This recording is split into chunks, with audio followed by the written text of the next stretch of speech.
Hello, this is DrPaulCottrell, and I'm recording this on October 14th.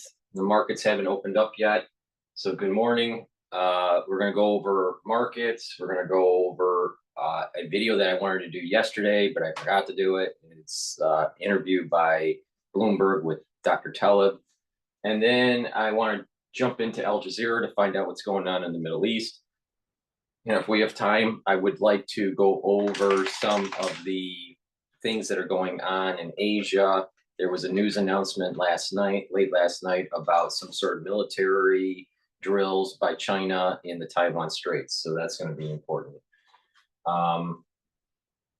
Let's drop into Bloomberg and listen to oil demand here. A lot of traders bet on Russian oil being lost, but the sanctions were pretty toothless in terms of actual supply losses. It just was always about hurting revenues. So we've had all that oil go to the east. India and China are buying all that oil, and that's not been a problem. Is it not a problem for Europe? I mean, has Europe weaned itself off of Russian energy? By force, yes. I mean, Europe still consumes 14 to 15 million barrels per day of crude oil, as it refines about that much. I mean, it varies depending on your definition of Europe and so on. So it's not paying up for it. It's more expensive for Europe. I want to audible here. We could do this with Emrys, and as we prepare for, So the banner at the bottom, oil demand growth estimates for 2024 cut by 106,000 barrels a day. was to Tony Blair, but he just can't do it in this time and place. Am I right? I think that's fair. And I'm not 100% sure that he necessarily wants to be the next Tony Blair either, given everything else that's going on in the Middle East. And I think he's been very clear about where UK's position is. But I think he does have a lot of challenges. They're talking about the minister. What I want to do is oil's trade, WTI oil is trading at about 74 and Brent is trading at about 77. The futures market at this moment is 5,877. And on the dashboard, that would be the ES ticker. But so 5,877 for futures. Market hasn't opened up yet. Once the market opens up, it'll be the spot. All right. What I want to do is talk about the VIX. The VIX is still slightly elevated. It's at 20. All right. If it goes back down to 12 or 15, that's like very calm. The markets are going to go up. So 20, 25, that's going to be, there's a little bit of risk in the market. All right. I still think that equities will continue to climb. I still have a target of year end of 5,800 to 6,000 for the S&P 500. All right. And I'm a little bit surprised. Let me give you my let's hold on. Let's listen in here. Energy Aspects London for their brilliant breakout. I can't say enough. It's like Adam Szymanski, Paul, at Deutsche Bank years ago, with Paul Sankey. It's like all supply and demand dynamics, the price theory, the microeconomics. It's not, some people go 60,000 feet and all that, and reading goes right into the dynamics of it. Well, I can actually understand it. That's why I like the research. I like it. I understand what you just said there. Emrys, thank you so much. We are 8 minutes away from a conversation with Secure Starmer and Rita giving us in good spirit a nice overlay of what's going on. So I want to give you my take on oil. With the stress that's going on in the Middle East, I suspect that oil will go up, but you have this demand push down because demand is declining, especially because of Asia, that there's a big demand push down onto the price of oil. So there's two things that are fighting: the risk in the Middle East, and which is a perceived risk, all right, but not fully materialized because oil fields haven't been hit yet, and then not a perceived risk, but a real economic data showing that there's a decline in demand because of economic slowdown in Asia. So you have two variables fighting each other. But like I said, depending on what time period you're in, depends on which variable has more weight, because everything's fluid. So at this moment in time, demand is a stronger variable that's pushing down oil. Now, it was trading at about 75 or so. I think it was trading around 75 or so around Friday or so, and then it started to come down, or Thursday. So you have this move of about $2 plus or minus, right? If you hear some bad news in the Middle East, most likely oil is going to skyrocket back up past 75 for WTI, all right? And for Brent, you're talking about almost $80 a barrel again. So that's the news event.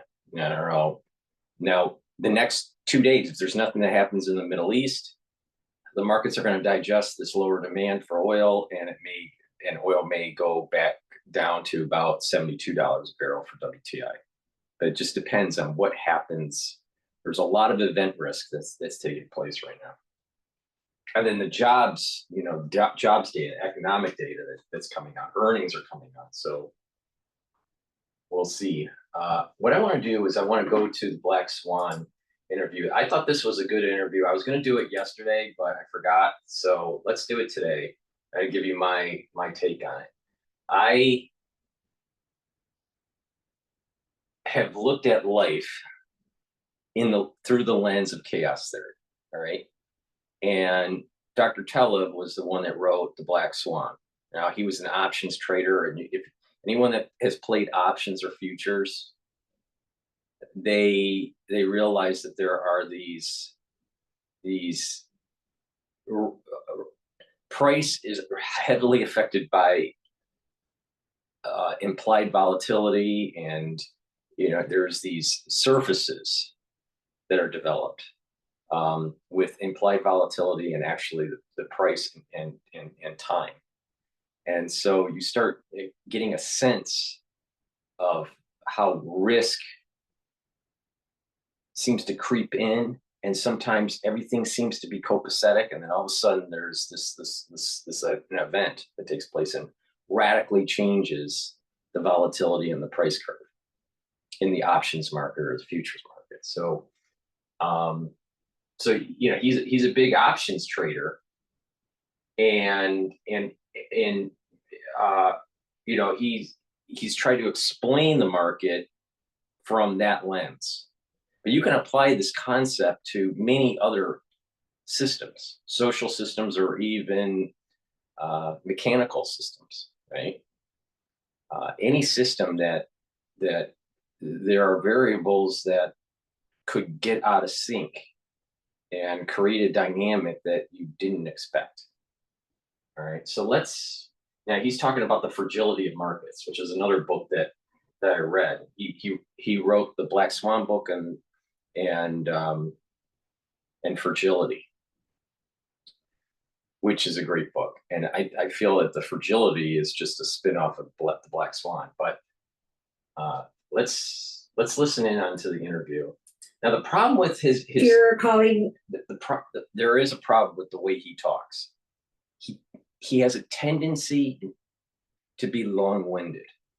All right, but just listen carefully to what he's saying. And he's basically saying that markets are building up systemic risk and that something is going to happen. But he has a tendency to not be so to the point. He walks around with his speech. Mark Spitznagel, who was over at Universum, he had been bullish on the market, but has been voicing more concerns. Yes. How do you feel about where we stand right now? So let me qualify by saying that Universal is market blind, formally market blind, but we have opinions about the world, and the whole idea, the market sentiment was that you need a big tail hedge and you need a big position with compensation because the market rally, allows you to have a larger position. If a tail hedge allows you to have a larger position, so that was his position. But now we have a lot of risks building up. Okay, whether the first one I think is, of course, we're starting to pay for debt, and year after year taking a larger portion of the budget. So it's not. So this let me just dissect what he said. Sometimes people need to hedge their portfolio. Now, this is a more advanced concept, right? And when they hit, especially institutional investors, when they hedge, all right, they may have a very big long position in the market, maybe in equities, let's say. And they want to hedge their risk. And so what they do is they buy a option that's way out of the money. That's very, very cheap. All right. That if a fat tail event happens, a black swan event happens, they can make a lot of money on that. But usually that option expires, and that option, you don't make any money on that option. All right. You lose money on that option. But there are these rare cases where you can make a lot of money. All right. So you lose money more often in terms of number of days when you play this kind of strategy. But if you time it right, you can make a lot of money. The issue is that most people don't have the capital or the patience to take those financial losses every time that they're resetting their short position that's way out of the money. All right. So they may buy, there's a lot of ways to do it, but you can buy these way out of the money options. So if you buy a call, you're expecting that the market's going to go up. Well, if you buy a put, you're expecting the market to go down. So you can buy a lot of put options if you think the market is really going to tank, right? Because of some sort of systemic risk. But most of the time, in that case, you would be losing money, all right? Because the market keeps on moving up and up and up. But if you can time that systemic risk right, then you can make a lot of money doing this way out of the money options. There's other ways to do it too. Where you can sell options, not just buy options. But that's what he's talking about. You got this fat tail risk that you're hedging. You're hedging. You have this long position in the market, and you have this negative thing that could happen that could drive the market down a lot, like a Lehman, all right, or a nuclear war, or oil fields getting knocked out by Israel, or Iran knocking out Saudi Arabia's oil fields.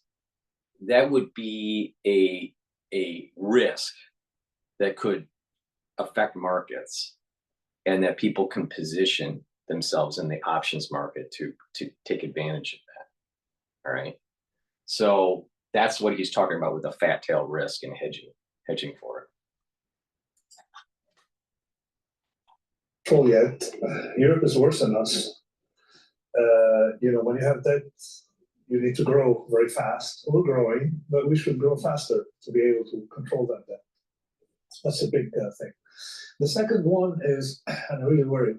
If someone asked me what are the top two biggest financial mistake made in the 21st century, one of them would be confiscation of assets by, after the Ukraine war, of people, because this kind of thing could do once. So the United States bullied Europe to participate in the confiscation of assets of all, some of the relevant people that, with vague links to the Russian regime. And it may make sense maybe from a justice standpoint, but you got to remember that it's not going to encourage people to invest in the system, okay? So transactions are still conducted in US dollars, but we're seeing more and more the storage in gold, as you see in oil price, whether central banks and individuals. Okay, people want out of that system. So I'm really afraid of a progressive loss of the role of the dollar in, in the global No. transactions. It's interesting. The dollar fear has been a very real one for many investors, but you've seen dollar kind of supremacy still reign. I think it raised transaction-wise, but that people conduct nominally a transaction in dollars, you exchange dollars, but they don't store it in dollars. And that is where the problem is. You know, it's interesting. You mentioned oil for just a moment there. With all the geopolitical risk we're seeing, particularly in the Middle East, you've seen Brent rise above $80. And where do you think it goes I from don't here? know. Before he answers that question, S&P 500, the market is opened up. The S&P 500 is at 5,839 at this moment. 39. Yeah. So I've been telling you that it was going to go up, and it's been going up. Alex Jones kept on saying it was going to go down, and Alex Jones is not right. Amazing, amazing. A big, I would say geopolitical event, small probability, not very high, because should that event happen, it would be way, way above 80, as you can expect. We'd have a worse than 1973 oil crisis, because we have a more fragile, more interactive system than 1973. So, but I think this is the market's pricing in justifiably a small probability of that. People are aware of that possibility, but they're not putting too much trust in such a forecast. So you mentioned gold for a minute here. How much are you willing to be buying gold at this moment too? And do you buy it as a kind of answer to your concerns about the dollar? I'm not a gold, but I would say that I'm more of my focus would be more on being hedged against a eventual market collapse, because we're more fragile than we were, probably at any point in the last 20 years. So if not, 30 years, we're very fragile. And also, you've got to realize. This is the reason why I said months ago that the market is going to be higher. All right. 5,800 is my target for year-end close to 6,000. But at that 6,000 mark, I'm very concerned. All right. And I need to see the structure that's developing between now and that 6,000 print for the S&P 500. Because I think that is where you're going to start seeing the cracks. And so you got to start listening to what's going on internationally. You need to start listening to what's going on with our trade deficit, the weakening or the strengthening of different currencies, the weakening and strengthening of different bond markets, the unemployment rate, the inflation. You got to really pay attention now. All right. Once we hit that 6,000 mark on the S&P 500. Now, it doesn't mean that it can't go up. It may go up even more. But I think there are traders and investors that are concerned about this. Now, we also have to think, when is the next big wave of retirees that may be cashing out their retirement? And are there stresses with pensions? Most likely you won't be hearing stresses with pensions until the actual market starts to downturn. And then there are pension shortfalls that start to take place at the city level and also at the Fortune 500 companies. All right. Especially when you're talking about, the big three for automotive. So you got to really pay attention. But right now, there's still fuel for that market to go up. Now, maybe it goes up to 6,500. But you got to understand the structure and see where the risks are. Because I think risks are building up. He's right about that. Risks are building up. And I think that it's really not, lately I've been looking at two fib sequences, a short fib sequence with the market rally that has been around for over a year and a half, and the fib sequence that starts with the crash of 2020. I think that there's one other fib sequence that's around 2016, and then one going all the way back to Lehman. All right, and there is a 4 fib sequence convergence. Now, that's my theory. That's my hypothesis, I should say. I have to do the analysis to see if that is the case, but I can't do that until I see the structure at 6,000. But if there is an alignment that's taking place, which is possible, especially with Lehman, there will be a crash. But the thing is that we don't know what the structure is yet. Until that structure evolves and shows itself at the 6,000 mark, and we understand what our deficits are. You know, do we have a deficit problem? Do we have a war, a world war? These are all factors that are going to change the whole dynamic of the markets. There's many variables here, but there is, when you look at just the debt issue in the United States and this coming online of AI and how it may actually supplant workers, that could be the straw that breaks the camel's back, and equities start to go down, and we're in a long-term bear market. But we don't know yet. I'm not saying it's gonna, you know, that it's definitely gonna happen, but there are these warnings that it's possible that this happens. If we do the right thing, then markets will stabilize. If we do the wrong thing and really surge the debt, I think we're going to have another Lehman.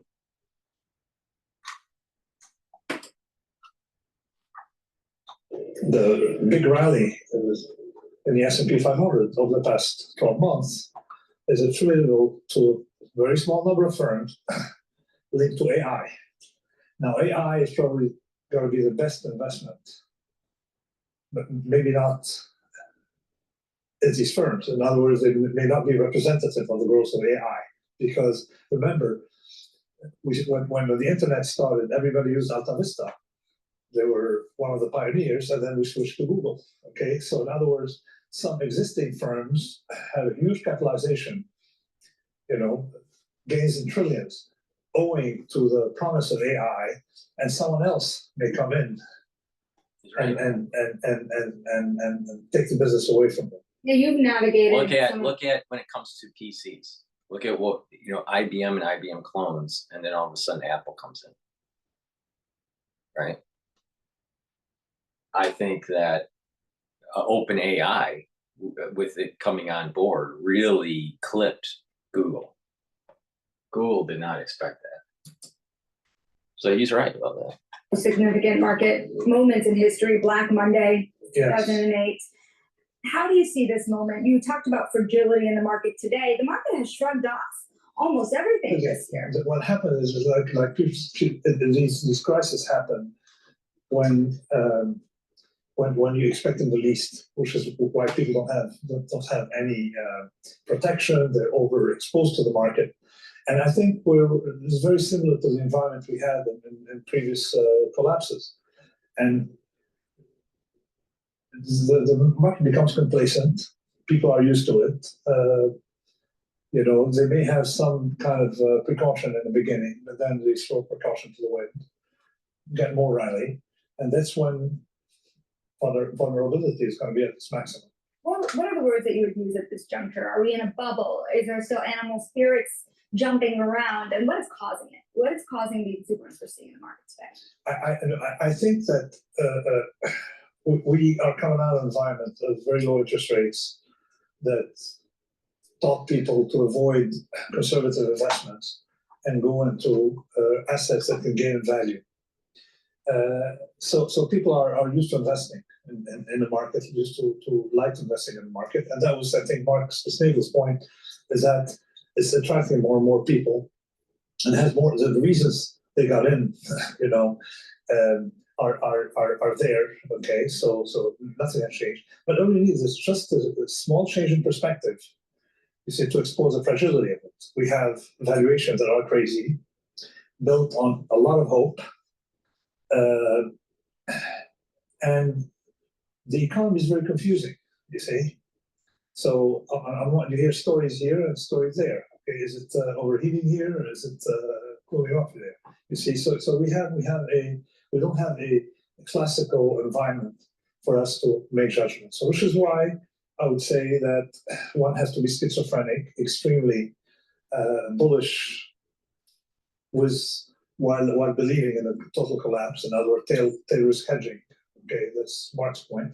Although I think Mark, as you said, is less bullish than he was, or maybe he's even waiting for the first shoe to drop. Well, how does this time compare to other times in history? Another thing Mark mentioned is that we're really vulnerable to black swan events. I thought that was an interesting comment because as long as I've known you, you've been very reticent to call out black swan events. No, but we have a fragile system. Okay, and we have more interdependence, and it was shown during COVID, between world economies.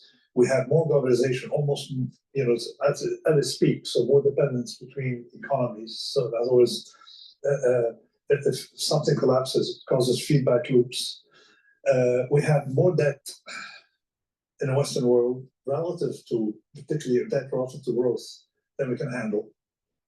And what's bad here is that, and it's sad is that, you know, as you get richer, typically, you start having more debt, but your incentive to grow isn't there anymore. So we are now probably the richest we've ever been, and we've never had more debt, and it makes no sense because we have to grow out of this. To that end on the debt market, do you think that the U.S. is going to be able to continue to issue it in the way that it has? No. Will there be foreigners to buy U.S. debt? That's exactly why I'm afraid. I'm afraid of what Right. the current administration had done in 2022 when they confiscated assets. It doesn't encourage people to invest in new currency because the first geopolitical problem, and you may be, if you're, let's say that you're a citizen of countries that are, you know, in the Middle East or in Asia or you know, or even in Eastern Europe, you don't want to be, you don't want your money taken away from you. You see, once you do it once, you can do it once. It's not the kind of thing that you can do twice. So that is harming the dollar and harming the United States enormously. And I think President Trump mentioned that. He said we shouldn't be freezing assets. There's nothing more powerful than you making your thing happen. Really going for it. Doing business on your terms. So I think that was a good video that I wanted to do yesterday, but I forgot. But big takeaway: markets are developing risk, and there are a lot of these different variables. The debt of the nation. People have over leveraged and over invested in the equity market. The viability of individual jobs in sectors because of the implementation of AI. International risk, especially war with China and the war in the Middle East. These are only some of the variables involved in potentially markets crashing. In addition, I think there's another big wave of retirees that may be that will affect the market, the housing market and the equity market. If there is a big wave of retirees that need assets, they may sell out their assets and move them into safe fixed income. And so that means that there's a big drain out of the equity market. So prices would fall. And some of them may decide to actually sell their homes. So there may be an increased supply of homes in suburbia in the United States. I have to look at it a little bit more on the potentiality of that group retiring. But I think there's another wave of retirees that are starting to kick in here that may affect the market.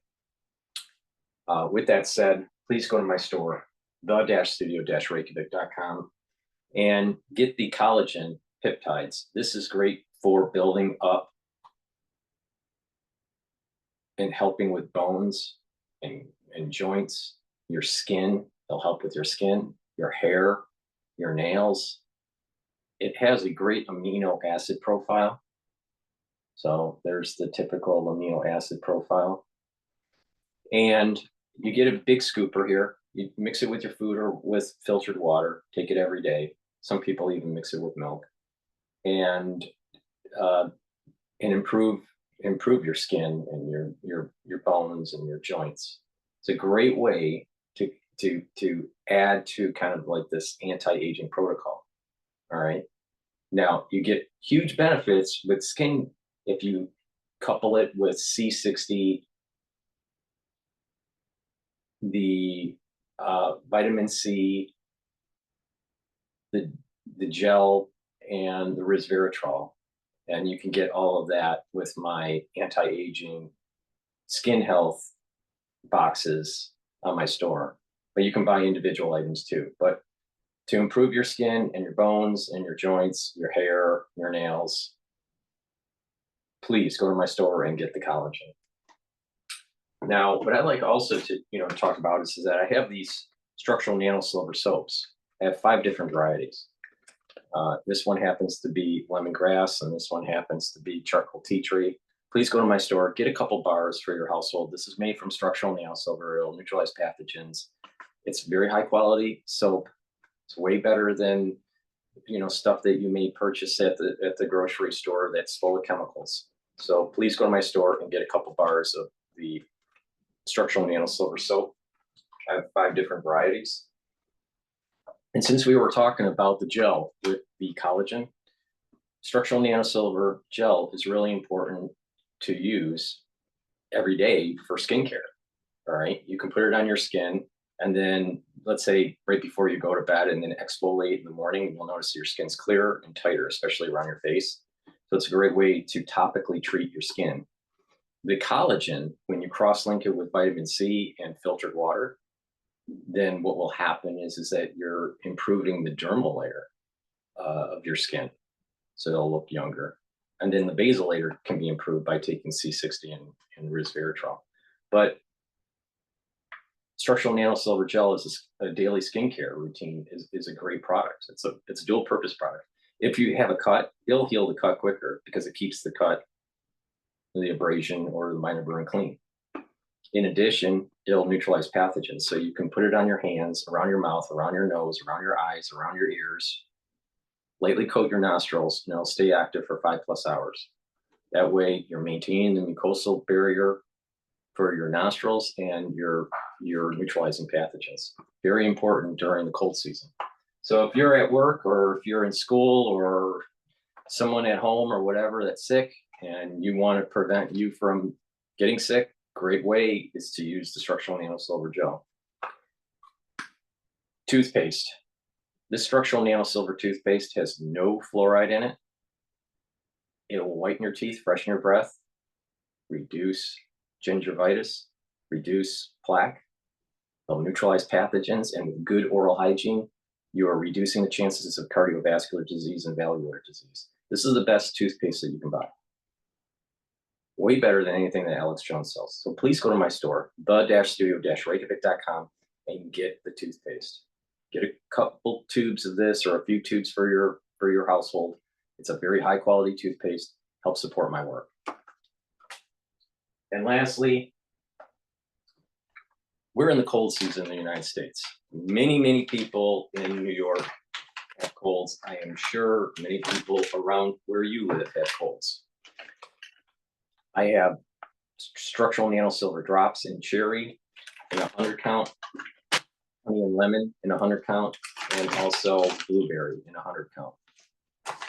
I also have Manuka honey lozenges in a 21 count, The moment you have that irritation, you want to take the lozenges or the drops, it'll neutralize the pathogen, and it'll also create this secretion that allows you to maintain that mucosal barrier on your epithelial lining. And that way, you are reducing the chances of further infection. The moment you start having irritation, you want to be taking these. Very important to mitigate, let's say, the common cold or whatever. There are other things that are floating around that are not just the common cold. But please go to my store, the-studio-reykjavik.com, get the lozenges and the drops for the cold season. Very important, right? Mitigate that problem right away. All right, let's take a look at what Al Jazeera has to say. What are they talking about here?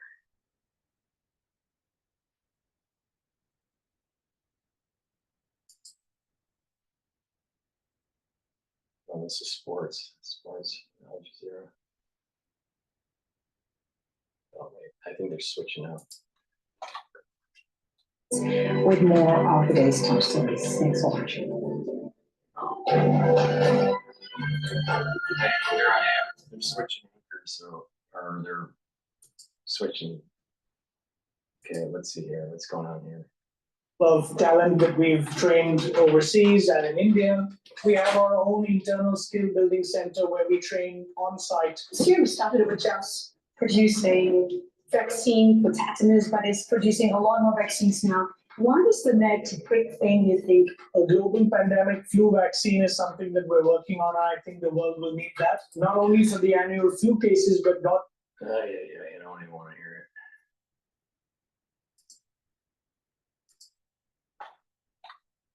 Targeted list of investors over the next 2 to 3 years. An investment like that gives us some credibility and gives us a little bit of staying power as I go in and talk to other investors. With the SPAC pipe now closed, Archer's facing a new phase of raising capital. I know the folks who. Okay, so they're going through a commercial break here. So what I'm going to do is just talk about some other products I have. I have the Max 35. Max 35 is a structural nanosilver liquid. Take a teaspoon of it a day, swish it in your mouth, gargle, swallow. It'll neutralize pathogens and maintain that mucosal barrier. Really important. You can get it either in a Max 35 or a Max 14. I take it every day. Take a teaspoon of it a day. If you're not feeling well, take a tablespoon or 2 a day. Multivitamin is really important to take. Why? Because they are cofactors for enzymatic activity. Your cells have lots of these different enzymes, right? And they need cofactors. They need a little bit of help from vitamins and minerals to be able to perform properly. So with a good multivitamin, you're increasing the cellular processes of these enzymes. So please go to my store, get the multivitamin. It's easy to digest. It has a great, vitamin profile, and it's a great way to just add that to your daily routine and go and get on a health journey. All right.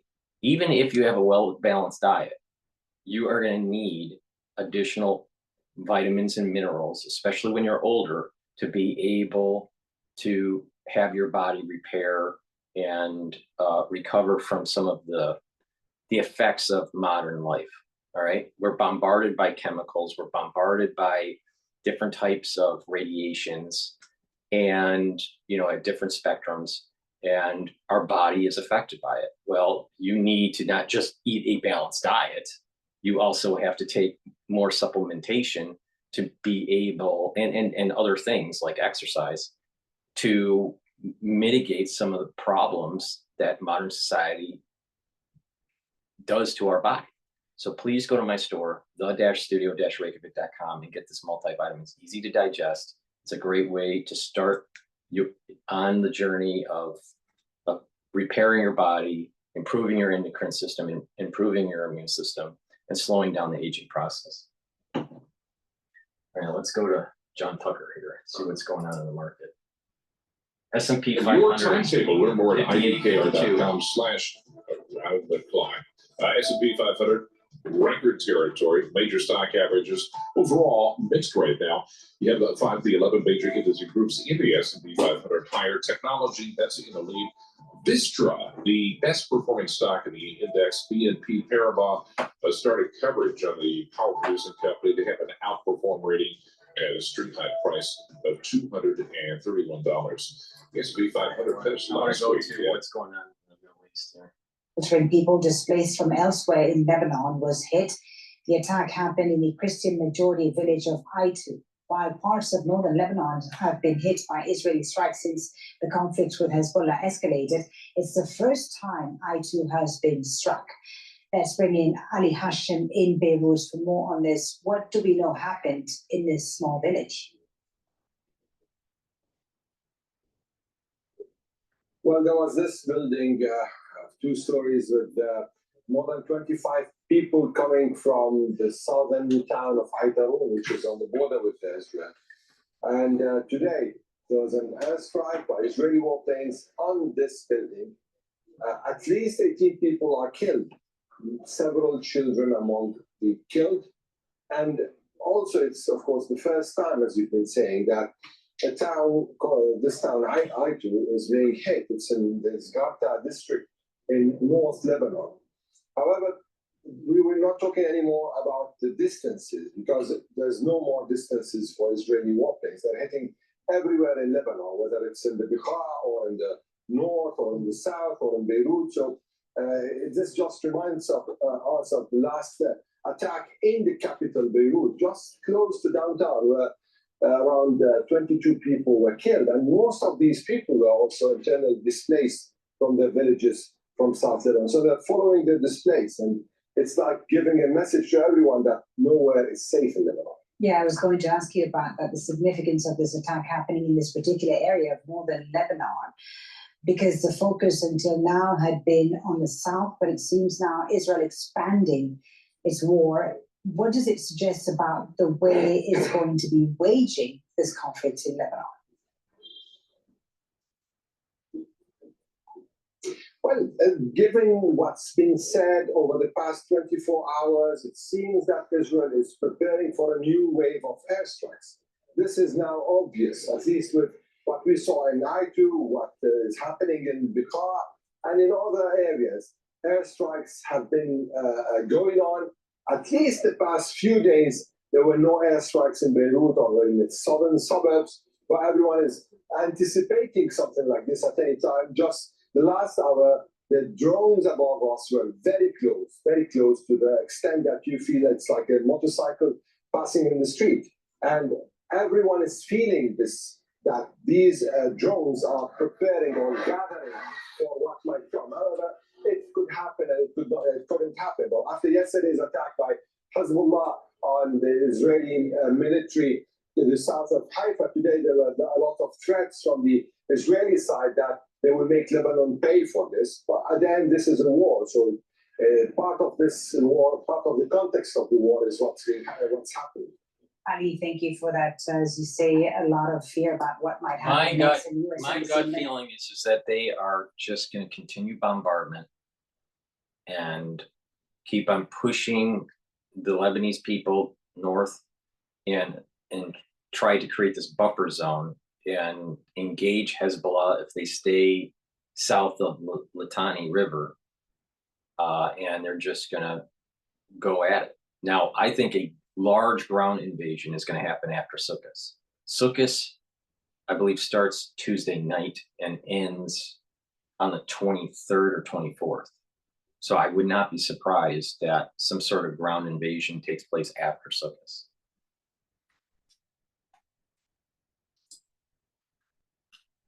These Israeli evacuation orders, let's call them what they are, they're effectively a kill zone. Israel says that if you're in this area after an evacuation order is given, you are a fair target. However, under international law, Israel has a responsibility to civilians left behind. Now, here in Brighteon, the people I've seen that are left behind, a handful of them, are amongst the most vulnerable. These are people who cannot afford to either get a hotel in Beirut or somewhere else like that, or they can't get government shelter. Now, as all of that is going on, Israeli airstrikes still continue around where I am. That's the border over there with Israel. Just in the distance, in the distance is Metula. That's an Israeli town that has been evacuated of people since October the 8th, 2023. Airstrikes keep coming in around this area and all the way down to Eit al-Sham and in Sheba Farms and into Kafr Hawar. That area that I just showed you is very, very key. That was on when on September 29th, Israel announced its ground invasion. It was the real focal point for Israel to try and get Israeli troops in. And in eastern Lebanon's Bekaa Valley, a playground was hit by Israeli strikes. Assad Beg has more on that from Doris. This is a scene of an Israeli strike that just happened. We weren't too far away. We heard 2 missiles coming in and 2 loud explosions and saw the smoke rising. And this is the result of it. I can see the destroyed buildings. I can see the damage around it. And what's interesting is opposite to where it's been hit is a children's playground.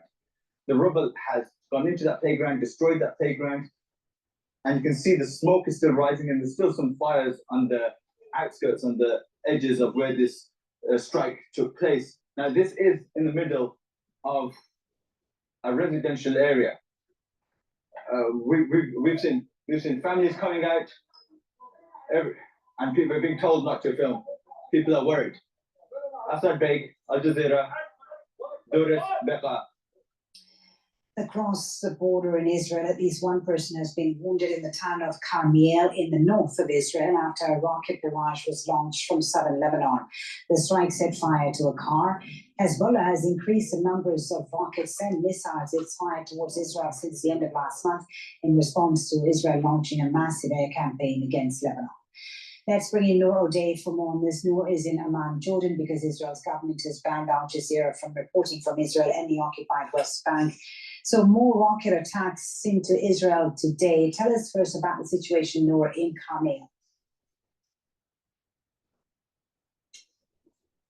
Well, Foley, the Israeli army says up to 90 projectiles, as they describe them in the statement, were launched at Israel from Lebanon since the morning hours. And that includes Carmiel, where we saw images of a car catching fire. It's not clear yet whether it was directly hit by the rocket launched from Lebanon, from Hezbollah presumably, or by shrapnel from interceptions from Israel's defense systems, air defense systems. But we also saw a statement from the Israeli army talking about 2 drones coming from Syrian territory. Those were intercepted with no impact recorded anywhere in northern Israel. But that is basically an indication of just the mood and how the situation is in Israel. Every day, as the temperature rises, as those tensions increase and there's no horizon for an end in the fighting, you see rockets being launched from Lebanon deeper into Israeli territory,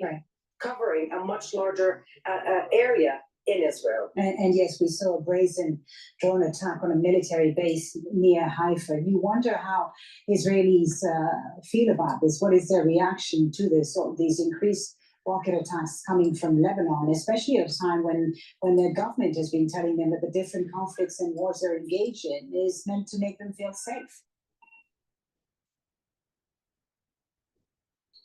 That's really the problem that the Israeli government has right now, to try and convince the public and the skeptical journalists, for that matter, that their claims about degrading Hezbollah capabilities, that they took out about 70% of Hezbollah's rockets and missiles, is in fact actual or factual, when the reality that Israelis are experiencing in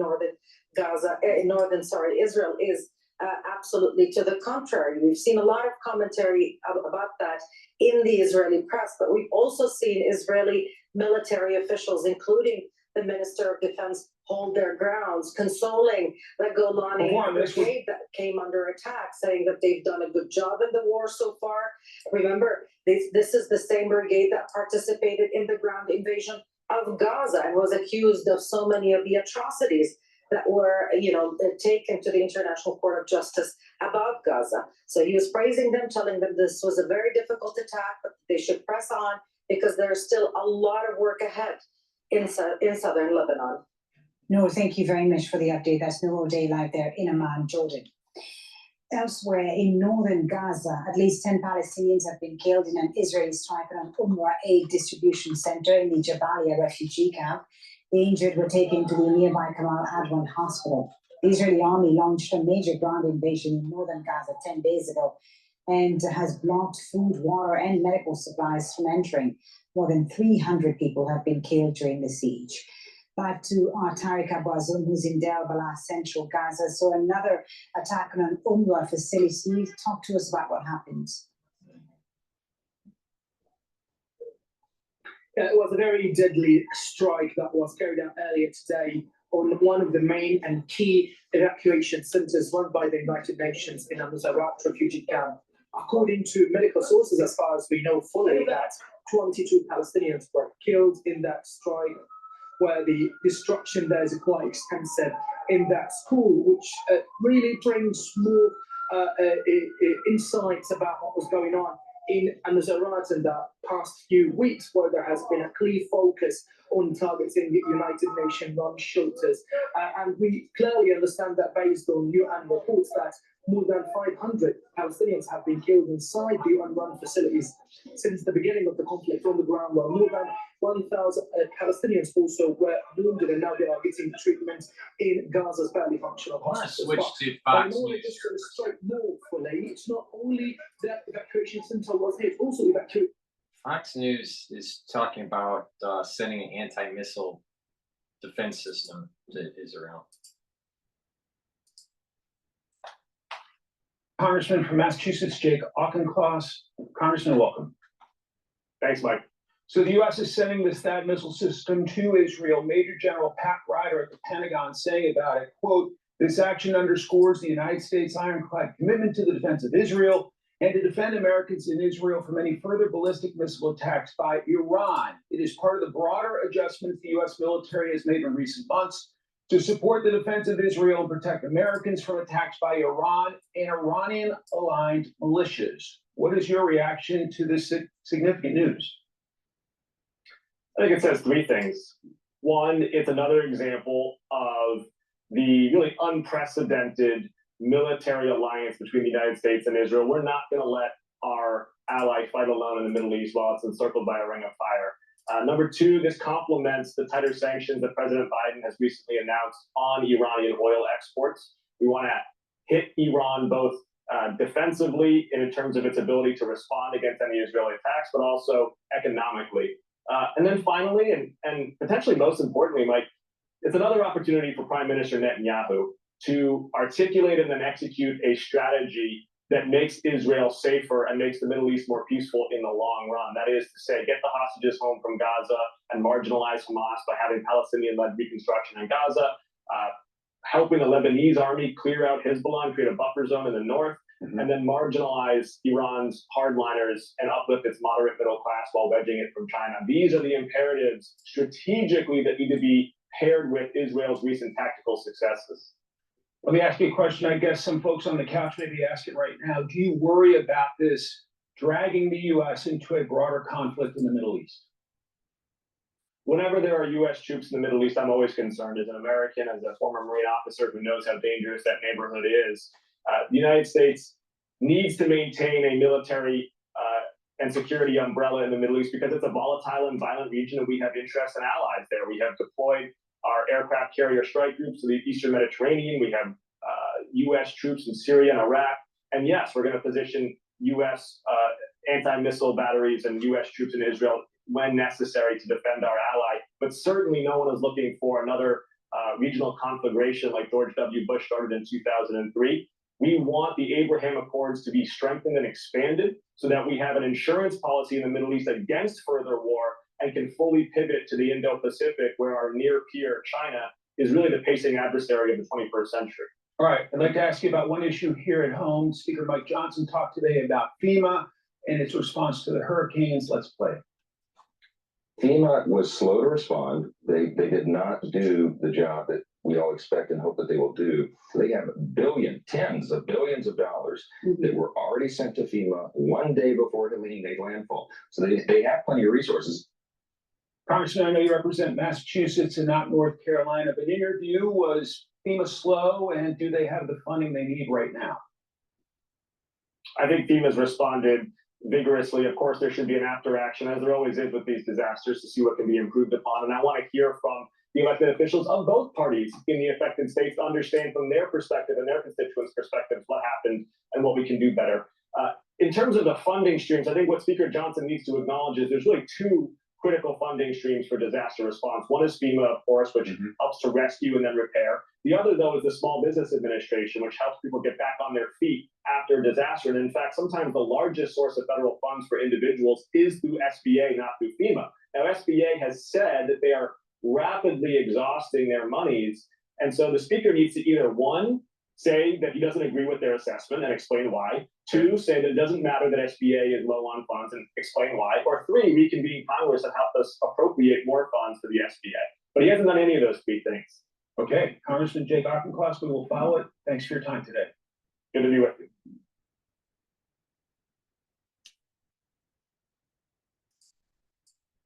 All right.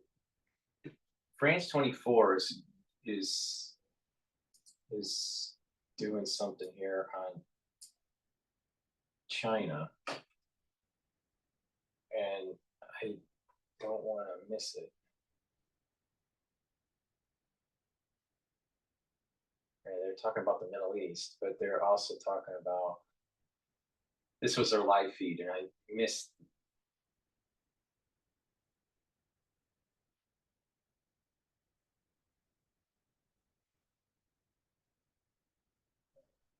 Where's the China? Okay, here we go. Okay. Before we do that, I want to play the live feed from France 24, but I had to roll it back a little bit because they're talking about the China incident that I was talking about earlier in the video. But before we do that, please go to my store, the-studio-reykjavik.com, and get the probiotics that I have. I have two different types. I have the VeggieCap version, and I have also the powdered. I usually use the powder. It has a little scooper, mix it with food or with water, you know, really easy to take, or you can just take the VeggieCap form. This is really good if you're, you know, taking it at work or if you're on a trip or whatever. But the thing is that taking a good probiotic is really important. It helps you to absorb nutrients better. It'll lower that inflammatory problem that most Americans have with their gut. And it will improve your metabolism. The communication between your gut and your liver and your gut and your brain is really important, and it needs to be maintained by having a good gut biome. And with a good gut biome, you're going to maintain that mucosal lining in your gut. And by doing that, you're reducing the chances of leaky gut syndrome, and you are going to have more IgAs. It's a different type. It's a type of antibody, but IgAs are in your gut lining, in that mucosal barrier, right, with the gut biome. And so you have like a bacterial layer, and you have these IgAs, and you'll be able to fight infection better, and you're going to have your inner lining will be less stressed and have less inflammation. So when you have a good barrier, a good gut biome barrier, and you have adequate IgAs, this type of antibody, then what's going to happen is you're going to have a healthier gut. And by having a healthier gut, you're reducing leaky gut syndrome, you're reducing chances of having some sort of genomic instability within the crypt of your gut. And if you maintain good cellular health, you're reducing your chances of having polyps. So this is important because having good health, gut biome, reduces the chances of cancers, right? So please go to my store, the-studio-reykjavik.com, and get the probiotic either in the VeggieCap form or in the powdered form. They're very high quality. So please go to my store, the-studio-reykjavik.com. I've partnered up with Rainbow Herbals and we've created these deodorants. You can get it in citrus or in peppermint, lavender, and tea tree. These deodorants are for males and females and they're made from essential oils from the Himalayas. Very high quality ingredients. They're a very high quality deodorant bar. In addition, for being in a deodorant bar, it'll also help to detoxify your body. So it's a dual purpose product. So please go to my store, the-studio-reykjavik.com, get a couple bars for your household and take this deodorant, use it every day to help to detoxify your body and to use it as a deodorant. Please go to my store, the-studio-reykjavik.com. All right, so I want to play this France 24 segment on China.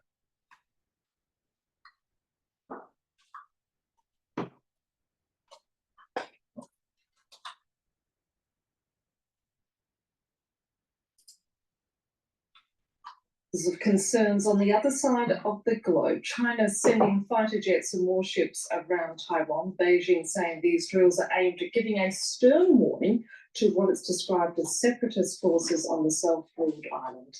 These are the second largest scale drills by China in the waters surrounding Taiwan in the last 5 months. Taipei condemning the incursion, saying the international community will not accept China's actions. Joining me in the studio is our international affairs commentator, Douglas Herbert. Doug, these are the second largest large-scale war drills that we've seen staged by Beijing in and around Taiwan in the last 5 months. What has provoked the latest round? The same thing that provoked the last round, Annette, and that is what China sees as the pig-headedness, the stubbornness, the confrontational, quote, separatist stance of Taiwan's president, who made clear and has made clear that he is not going to simply stand by and acquiesce stupidly and smile as China exerts what a lot of observers have called an anaconda squeeze, a strategy of literally slowly choking Taiwan through these exercises, through massive shows of both naval and air force, and coming closer to the island and throwing massive military hardware at it while not coming right up to the coast. What has he been saying? He's basically been saying that Taiwan and China, remember China is the mainland and Taiwan is a democratically elected self-governing island, has its own army, it has its own currency, it has its own government. And what it has essentially been doing is its leader said, we are not subordinate to China, nor is China subordinate to us. He has also said that we are going to resist annexation, which, as he sees it, is China's absolute clear strategy, not his opinion, but the explicit strategy of China, which sees Taiwan as sort of an inherent birthright. Taiwan is China's, China. Now, do you understand why I was concerned in 2020 about this ramp up that's taking place in Asia? America is over indebted. It has a depleted Navy. There's war in Europe and in the Middle East. The United States is in World War III. And we're run by a bunch of, we're literally run by a bunch of idiots. Taiwan, at some point, it is made clear it is ready to reclaim what it sees as rightfully it, to reunify it by force if necessary. Because the president has vocally stood in the way of China being allowed to do that, being able to go about this forced reunification, he has been vilified and demonized by the mainland, and he is right now seen as a dangerous influence, a separatist activist who is promoting dangerous independent forces on Taiwan. And the Taiwanese president as well, what he sees as China's growing authoritarianism. Some China watchers seeing a parallel, if you like, between what is happening with Russia and. But in New York, the S&P 500 is at 5,853.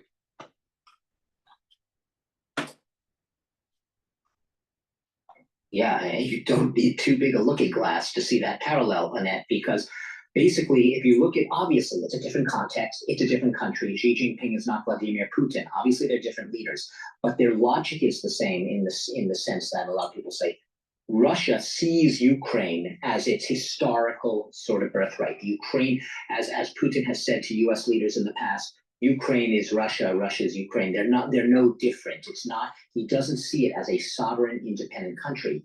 In the same way, China does not see Taiwan as having its own sovereign, national, self-sustaining identity. It sees it as part of China.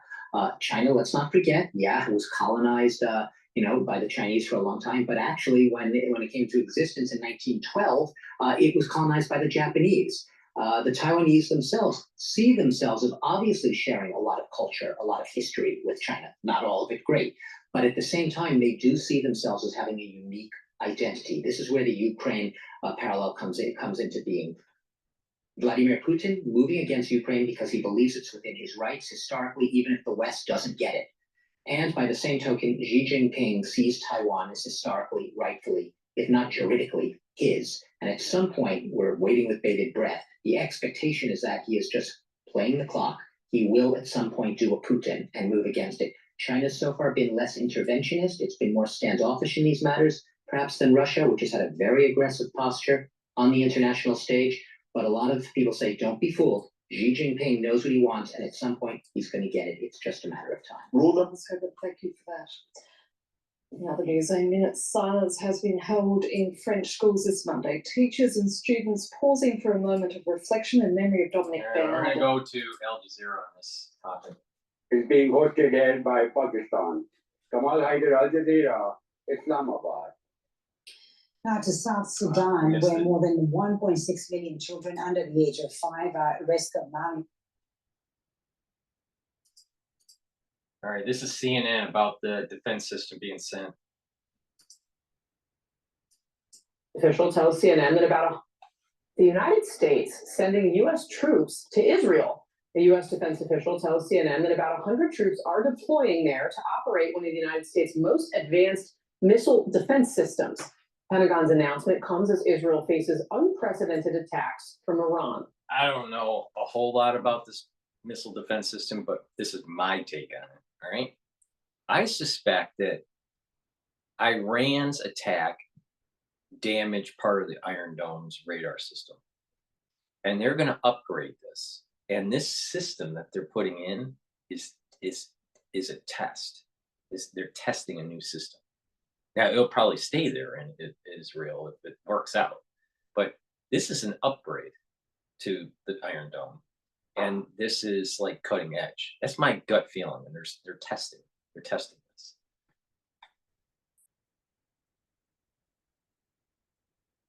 Because if this works, then they're probably going to need these batteries of defense systems all around the bases in the Middle East for the US, especially in Iraq. They probably need these missile defense systems for Saudi Arabia for the oil fields. What we're seeing is a massive increase in the number of missiles and drones that Hezbollah is firing into Israel. The first 10 months of this war, they were firing anywhere from 30 to 50 per day. Over the last 3 days, they fired somewhere around 300 per day.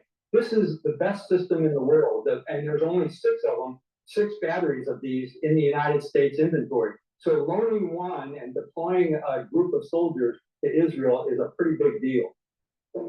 Just yesterday, a Hezbollah drone entering into Israel's airspace without triggering an alert killed 4 soldiers, injured more than 60 people. The attack was one of the bloodiest against Israel since the war began over a year ago. Joining us now with more, CNN Global Affairs analyst Kim Dozier. Kim, good morning. Always grateful to have you. So help us understand what this system adds to the defenses that the Israelis already have, and how concerned potentially Americans should be about U.S. troops deploying there. It adds another layer of air defense in that what it does is it knocks ballistic missiles, mid-range and long-range, out of the sky. With Iran in its last volley of missiles it fired at Israel, it switched up to mostly ballistic missiles. This will counteract that or help counteract that. So it's a look ahead to what might happen after Israel does some sort of retaliation against Iran's last volley of ballistic missiles, but it does put roughly 95 to 100 troops on the ground in Israel, which the US hasn't done before. And it's also a signal to people in the Middle East and really throughout the world that while Israel is stepping up its attacks in Lebanon, in Gaza, that the US is making statements about that, but then acting by sending this missile defense system. It's tacit approval of everything Israel's doing. At least that's how it will be seen by many in the Arab world.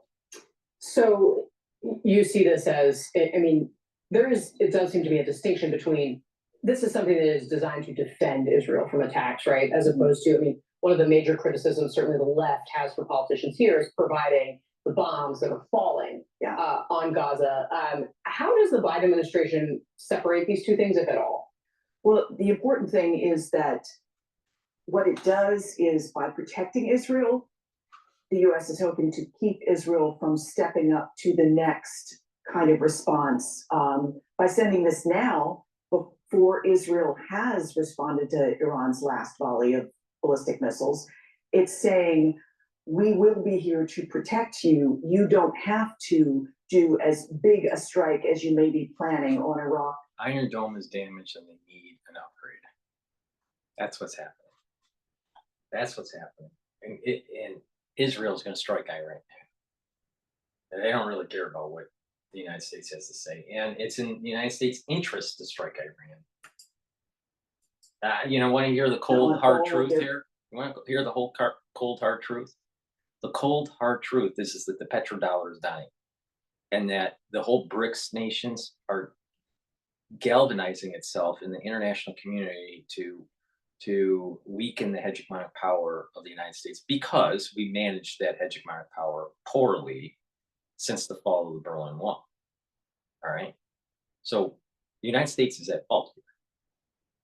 But with World War, as long as the United States reigns supreme, it will be able to maintain that dollar. So war is going to happen.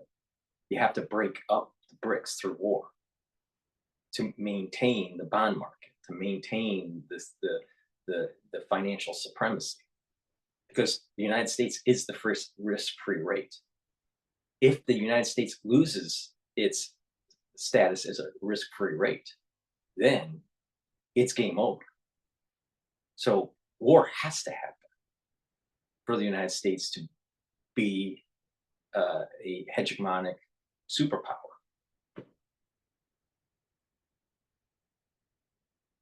That's the cold hard facts. Missile sites, because we're going to provide another way to protect your population from this. Really interesting. All right, Kim Dozier first this morning. Kim, thank you very much for being here. All right, so that's whoa. So that's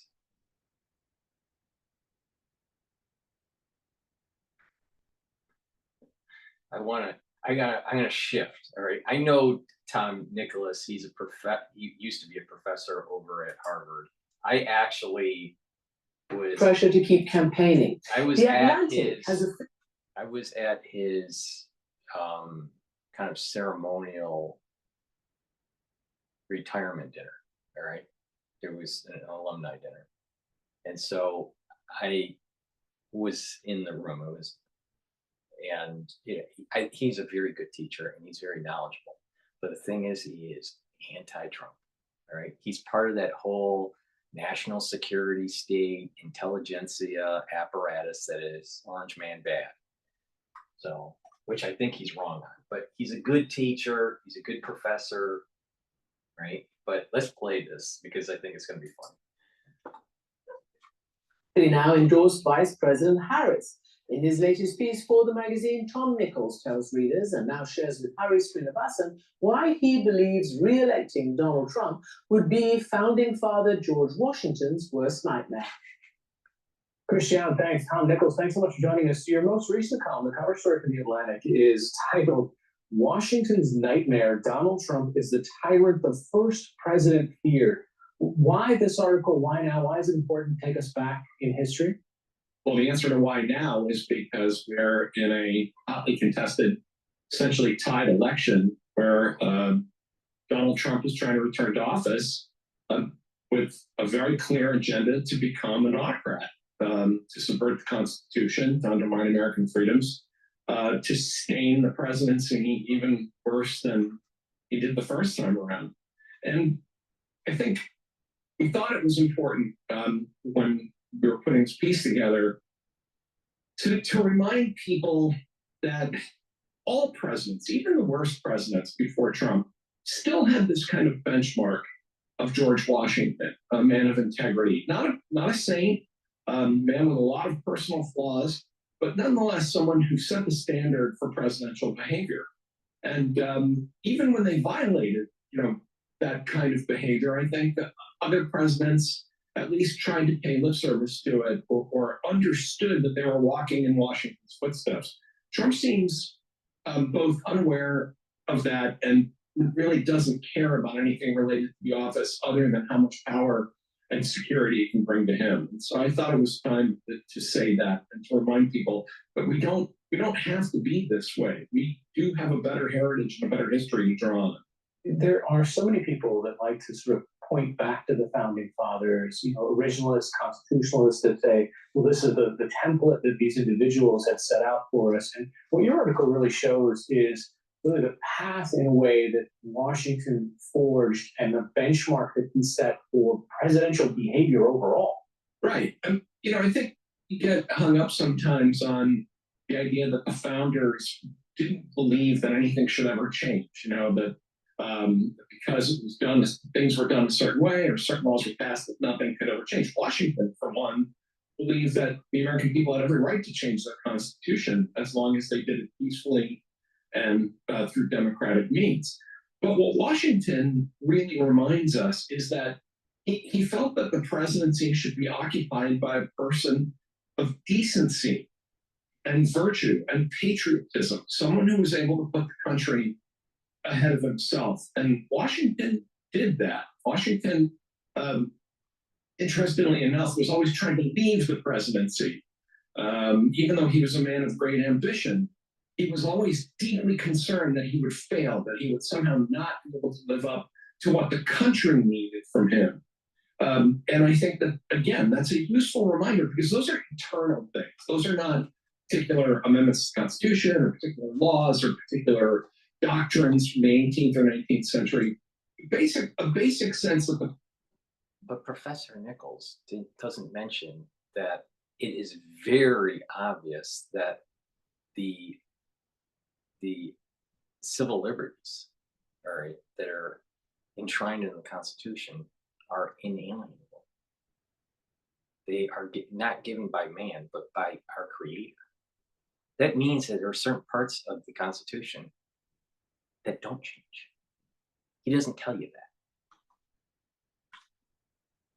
that. President should be a person of integrity, decency, empathy, rectitude, civic virtue. Somebody who cares about the country. And you said that does that sound like Joe Biden? Of course not. Joe Biden's on the take. His family's been on the take. Do you think that he has really a lot of family virtue with the diary of his daughter and the issues with Hunter Biden? Yeah, family of virtue. Washington's most important quality, you kind of break the article down in that way, his refusal to use great power for his own ends, his extraordinary self-command, and most of all, his understanding that national leaders in a democracy are only temporary stewards of a cause far greater than themselves. You kind of juxtapose throughout the article each of these characteristics by diving into the history of Washington, but also comparing it and contrasting it to the behavior of the former president. Well, that last one is really important, Hari, that notion of being a guardian or a steward of institutions and of democracy. That's what allowed Washington to walk away. What happens when the national security state and the intelligentsia have this thought that this person that is elected, let's say Donald Trump, by the Electoral College and the will of the people, they feel because of their eggheadedness that the people are wrong and that it has to be curtailed, that the executive branch has to be curtailed, or certain things have to be, stories need to be created to hamper his presidency, AKA, the dossier that was a total fraud. If you are thinking that the national security state was on board with what the president wanted to do, right? You're not paying attention. They tried to circumvent his presidency. They tried to circumvent his candidacy in 2016, his presidency in 2017 all the way to 2020. Now, I think the way he managed the end of his term, especially during the whole election cycle, is problematic for him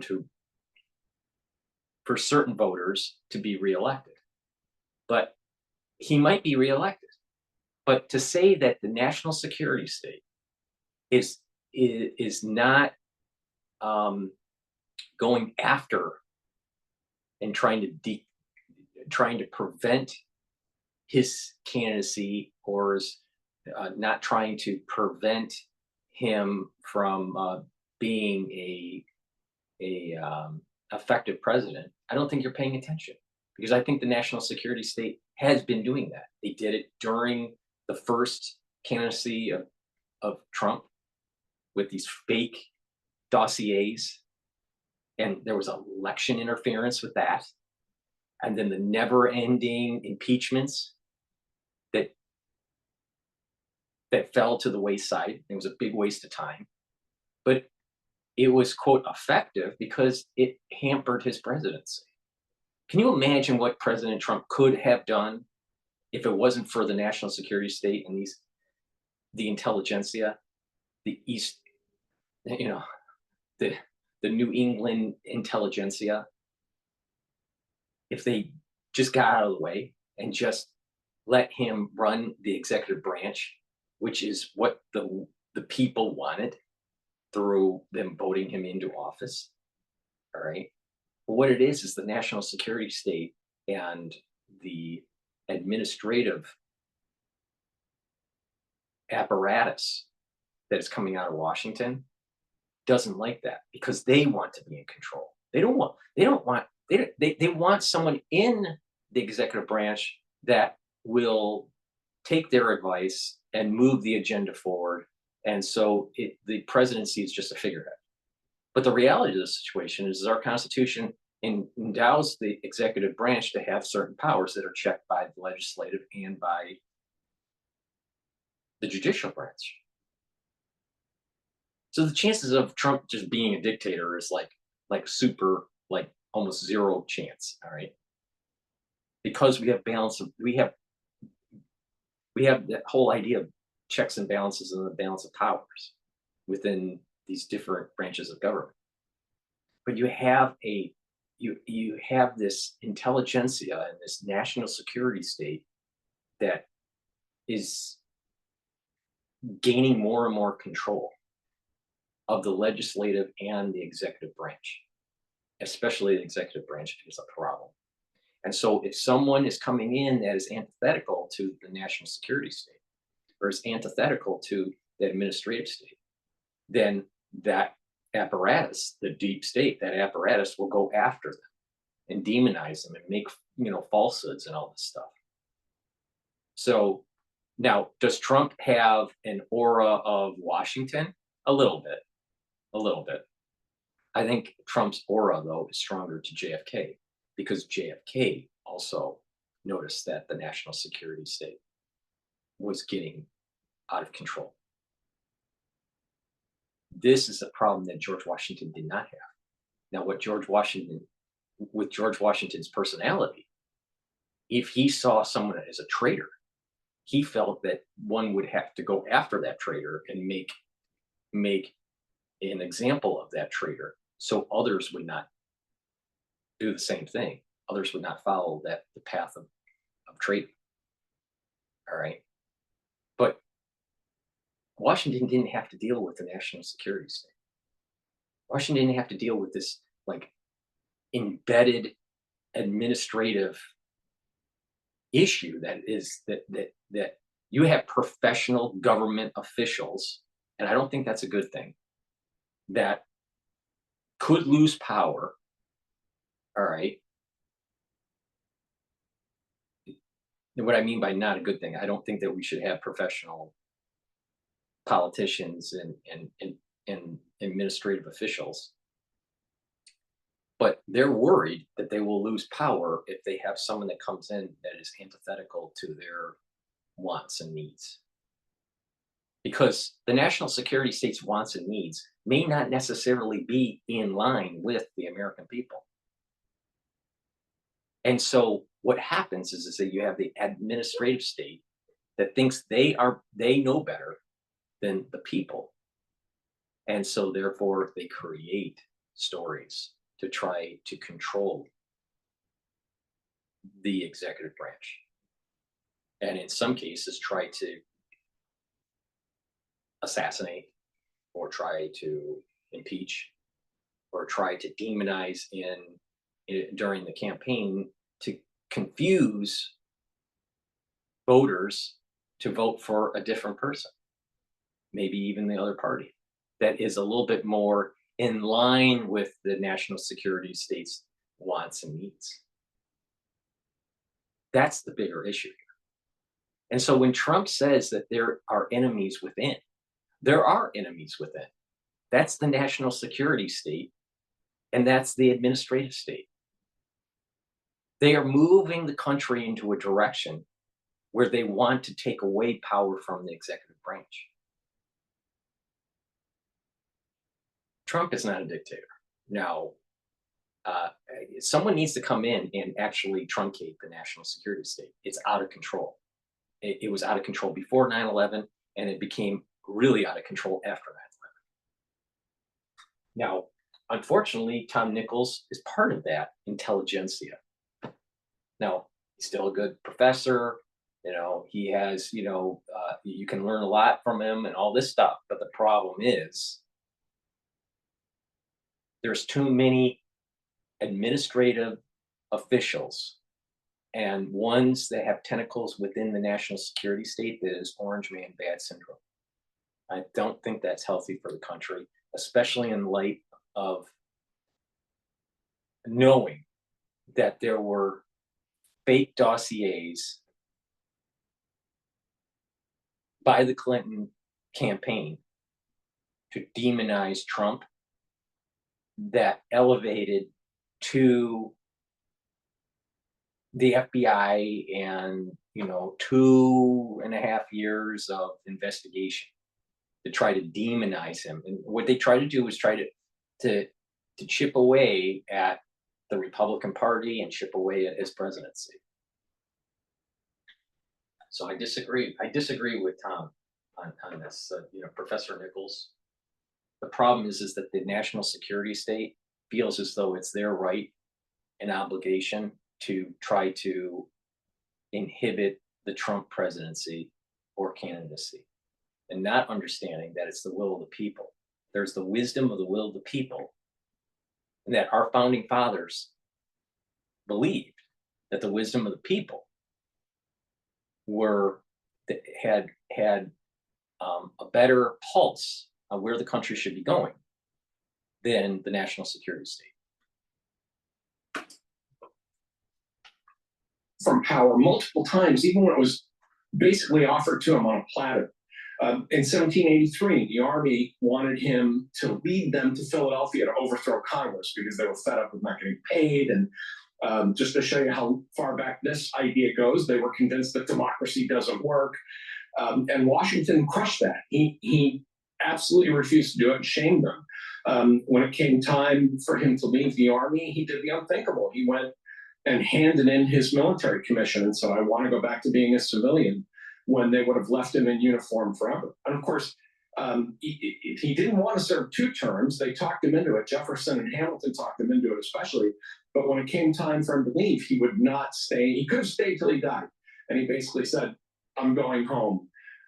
Trump, by contrast, thinks of all these things as things that belong to him.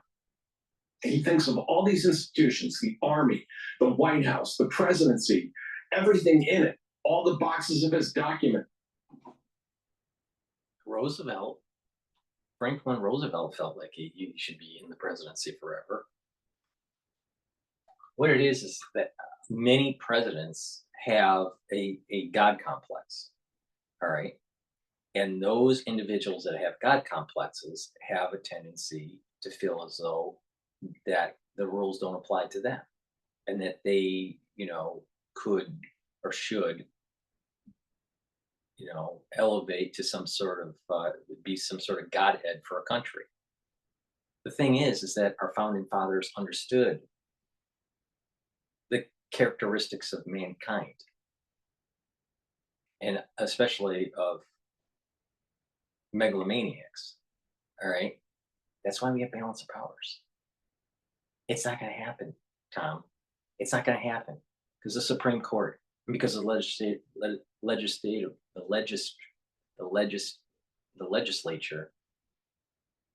that's not going to happen.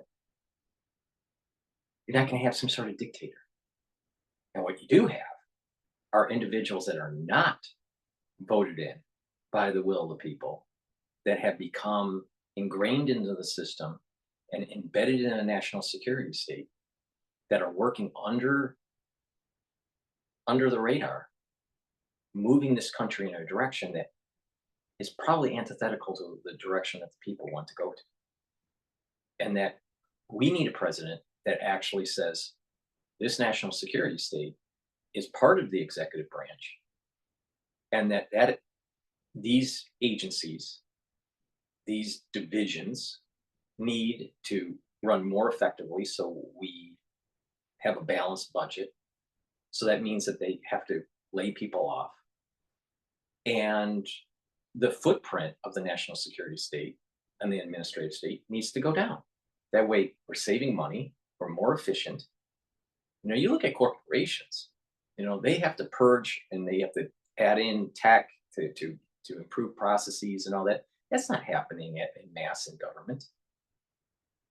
So we have to improve processes, cut the headcount, streamline operations, not add bureaucracy. And what happens is that we'll have a more efficient and more vibrant economy. But what we have here is a national security state they literally feel as though if someone goes again, every time, this happens every time a president comes in or a candidate comes in that is against the national security state, they'll find a way to either get rid of that candidate, or if that candidate does happen to elevate to the presidency, that candidate, or that president is curtailed.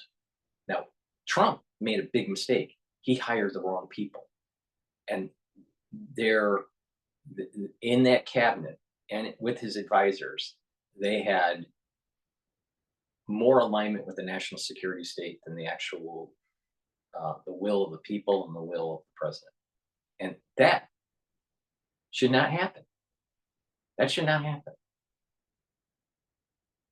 We have a problem with the national security state and the overbloatedness of our government. And we need a person like Trump to cut it. Now, unfortunately, I think Trump is not going to cut enough. I mean, the FBI and the CIA and all these other, 3-letter agencies, and 4-letter agencies and 5-letter agencies and all these things, they could easily cut 25% of their staff. Easily. The government's too expensive to run. And you have where the government is going after its people, going after the people, and eroding the Fourth Amendment. This is a big problem. All right. The national security state, who's watching the watcher? All right. So the problem isn't some sort of dictator coming from the executive branch. The problem is it's some sort of dictating cabal coming out of the national security state. the furniture, the rug, you name it. He thinks that this is just another corporate acquisition for him, and that these are his toys that he can own and use at will. And it couldn't be more different from Washington's notion that these are important institutions that will outlive him and that belong to the people of the United States of America. One of the things in the article that leapt out at me was something that John Kelly said at an event in Mount Vernon about George Washington. He said that one of the most important things that we should remember about George Washington is that he went home. You go on to write, people who are mad for power are a mortal threat to democracy. They may hold different titles. At the heart, they are tyrants. Explain. The whole point of a democracy is that you have to be. Let's dive into that. People who are mad for power are a mortal threat to democracy. Hillary Clinton, they may hold different titles, but at heart, they are tyrants. Adam Schiff, Nancy Pelosi, Schumer. You have people within the administrative state and the national security state making up stuff to demonize and to try to take down a president. I mean, that's a fact. That's a fact. All right. They had different titles. They had different positions within the government. They were literally trying to do a coup on the president, Trump. There was a coup that probably happened with Biden, but with Biden, he's just cognitively gone. So the problem with Tom is that his focus on Trump, because he's orange man bad syndrome. Tom's focus should not be on Trump. Tom's focus should be on the national security state, because that is where the tyranny starts. And it's Trump trying to shine a light on that. But then you have the national security state going, no, the tyrant is Trump. Now, the problem with Trump is the way he says certain things, especially to many outside of New York, take it in his tone and the way he constructs it, puts a negative spin on what Trump is really saying. Trump is not a dictator. But what he also is noticing is that the national security state was dragging their feet and not doing what he wanted and what he's in power to do in the executive branch as president of the United States. If one would say that the national security state wasn't dragging their feet during Trump's administration, you're not paying attention. Because they were dragging their feet. They were trying to prevent Trump from being president and implementing his policies. The problem was that Trump put a lot of advisors around him that he shouldn't put in. And he even admits to it. He hired the wrong people.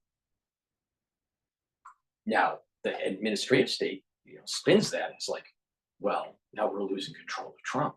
If Trump gets in, he's a little bit more wise about how to set things up.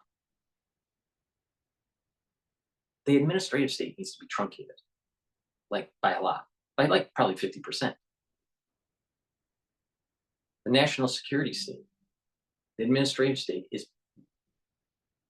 has ballooned out. America can't afford it anymore. And not only that, it caused more harm than good. So the tyranny isn't Trump. The tyranny is the national security state.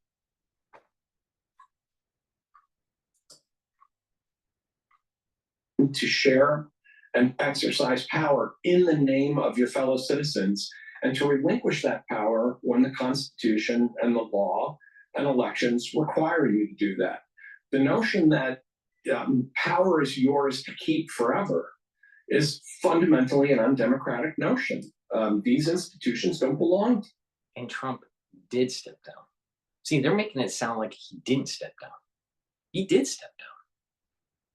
There was a peaceful transition of power. He did step down. He didn't. It wasn't as if he didn't step down. He didn't prolong it beyond, you know, the actual inauguration date. Of course not. He did step down. Now he still feels as though, you know, there were improprieties that were going on. But the problem isn't Trump. The problem is the national security state.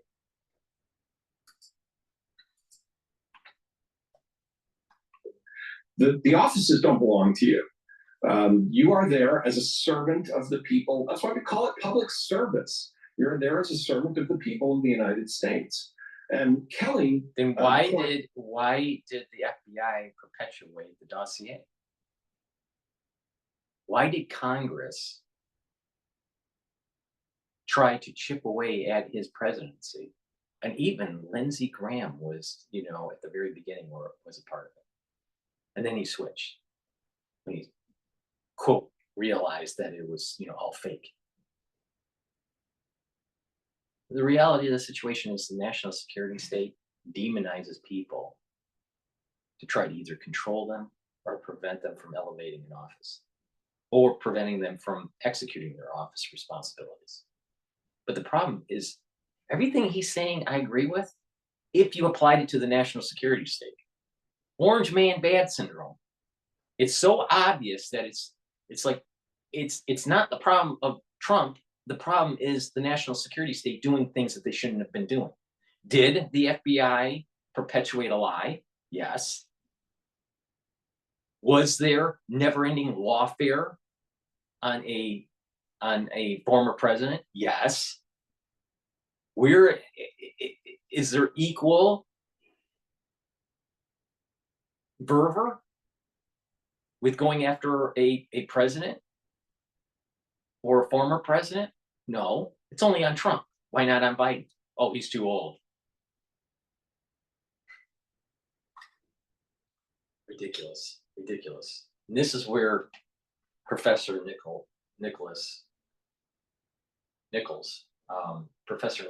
gets it wrong. He's right, but he's applying it to the wrong person. It's the national security state. That's the problem. They're out of control. They think that they're above the law. What about the CIA directors lying to Congress about collecting data on American citizens illegally? And then once it was found out that he did this and that he lied to Congress, Congress didn't do anything about it. Problem. So Trump must be bad. Orange man bad. But bald-headed CIA agent is not. Now, not only that Washington went home, but he did it twice. As I said earlier, you know, he gave up his military commission. Especially in the 18th century, people just didn't do that.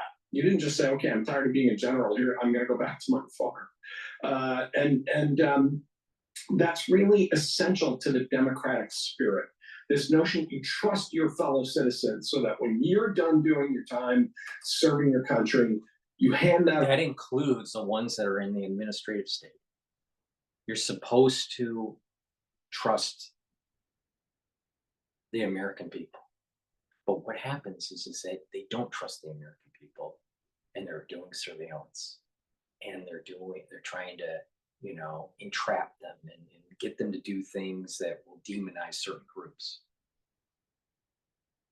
You know, January 6th was an entrapment, you know, and there was a herd effect that was going on. And who were the sheepdogs, right? Doing the herd. We need to have a longer conversation, Tom, about that. Because the problem isn't Trump. The problem is the national security state that doesn't believe in the will of the people. The national security state wants to rewrite the Constitution so they have more power and to weaken the executive branch. They want to weaken what our founding fathers wanted to do, Tom.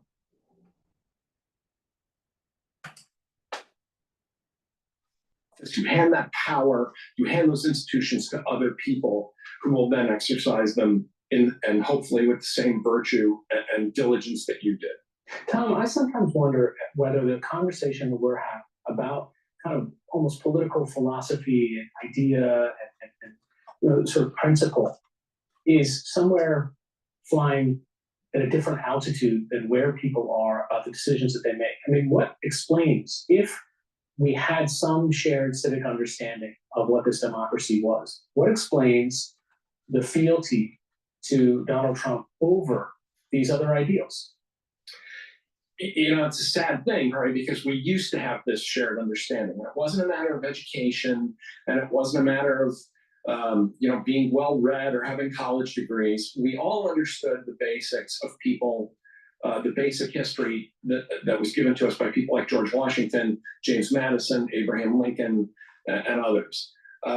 That's still out there, and it's still being taught. But when people are resentful, when they become drawn inward, and they're constantly convinced, not just by Donald Trump, but by this stream of right-wing media pounding messages of grievances, you become kind of narcissistic, and you can only look inward. And all of these other concepts, service, duty, honor, honesty, just get crowded out as noise. And all you can hear is yourself and your own anger. And a lot of the Trump voters, I think, and this I think is something that's become clearer over 8 years. 8 years ago, we had a lot of theories about why this happened, but most of them haven't panned out. This really does come down to grievance and resentment being ginned up among a particular group of people who are reasonably well off, who live reasonably comfortable lives, but don't like the fact that the country is changing, that demographically and socially the country has changed in ways they just don't happen to like. And so they've crowded all of this out. They don't want to hear it. They know, I guess I would argue, as I've been saying for years, I think somewhere deep down. So the CIA should be able to do surveillance on its citizens and break the Fourth Amendment, Tom. So the CIA and the national security state should be doing operations for entrapment, Tom. So our government officials should make up stories and try to demonize judicial or proceedings while they are being elevated for confirmation. You don't see that really happening on the Republican side.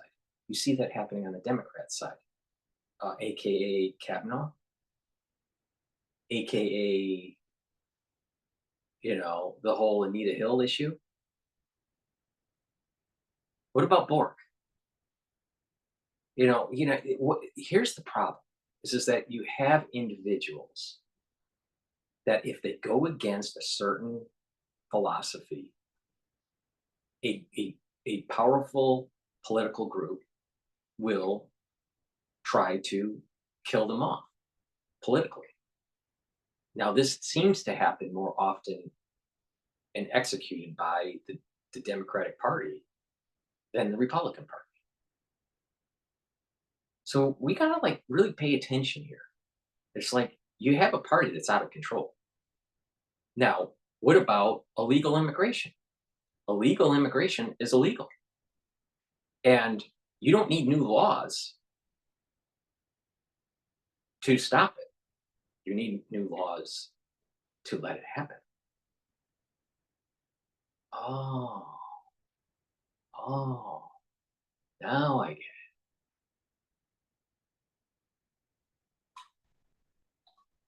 it. They're wrong, which makes them even more resistant to any discussion because it's very uncomfortable for them. But as I keep saying, what about the intelligentsia that wants to just keep globalization unfettered, and how it destroys our manufacturing capability, especially when we need more shipyards to make naval vessels so we can fight a war in China?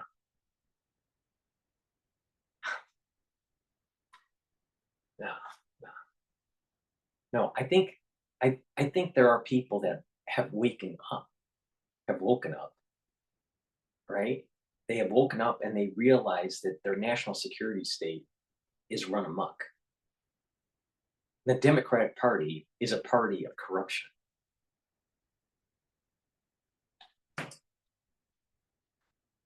But this, because we don't have to live this way. We don't have to be this way. The heritage of Washington and the founders and Lincoln and Roosevelt and others, it's all available to us. We don't need any specialized training to embrace it. It's there and it's always been there for us. So Tom, in the same vein, how do you explain the appeal and embrace of Donald Trump and Elon Musk? You wrote a separate piece earlier this week that profiled their relationship. You called them, quote, plutocrats masquerading as ordinary Americans. Part of this resentment and part of this anger and this sort of itching resentment about social change is that a lot of these voters see other people living relatively good lives, and that enrages them. They don't understand it. They think they shouldn't be living good lives. They want them punished. There was a Trump voter years ago who got thrown out of work because of one of Trump's government shutdown threats. And she said, "This isn't what I voted for. He's not hurting the people he's supposed to be hurting." And that is very much, once you're voting to hurt people, then you are part of this kind of resentful tribe, and you don't really care about your interests. You don't really care about policy. You want. But the thing is that it's happening on both sides.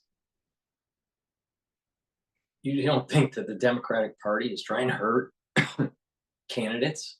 I mean, look at what happened with Kavanaugh. Just look at, what Clarence Thomas.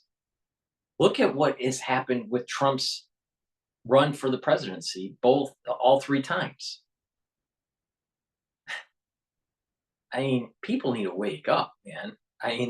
To think that people aren't getting, that this isn't happening on both sides. And it's happening actually more by the Democratic Party than the Republican Party.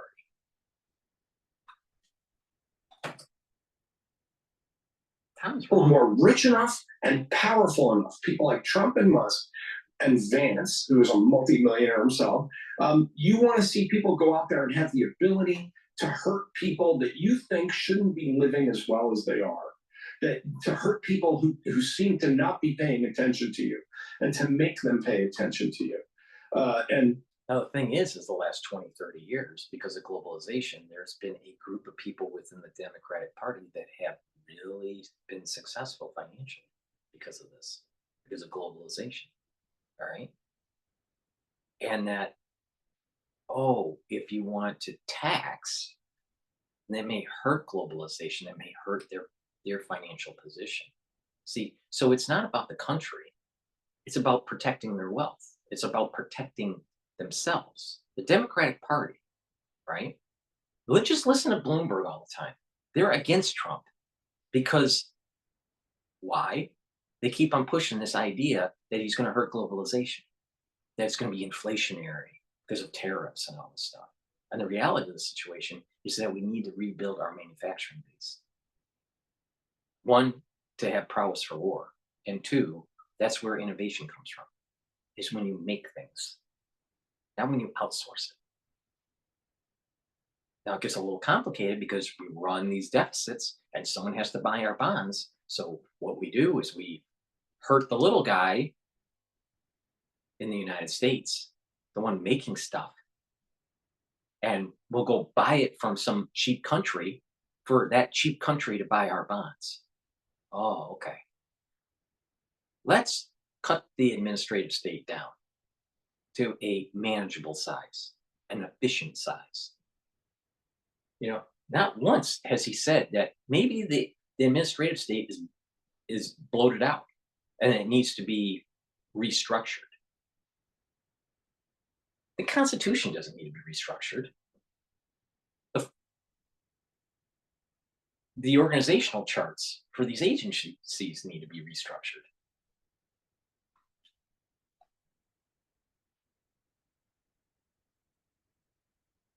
And so what happens is that you have these high density areas like New York and California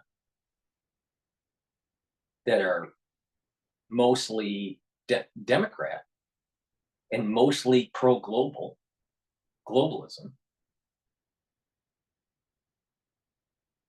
where it's actually eroding the manufacturing prowess of this country.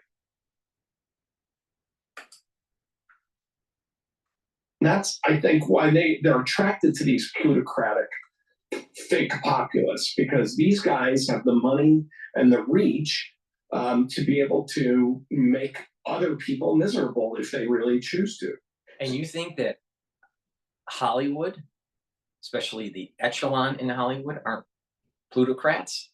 I mean, come on, Tom, get real. And most of those people in Hollywood, those plutocrats in Hollywood, they vote Democrat.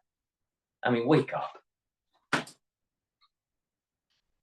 What was it about, say, for example, George Washington, who was incredibly popular, but who wasn't into populism or the wisdom of the crowds? But you know, it's a wonderful example to show that you can be one of the most popular people in the country. Washington ran unopposed. I mean, 2 unanimous victories in the Electoral College.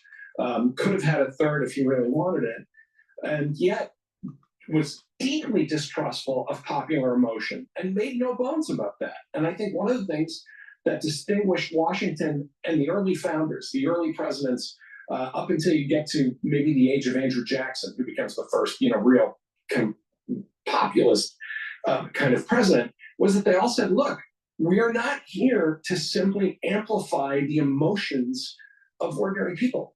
We're here to serve the public.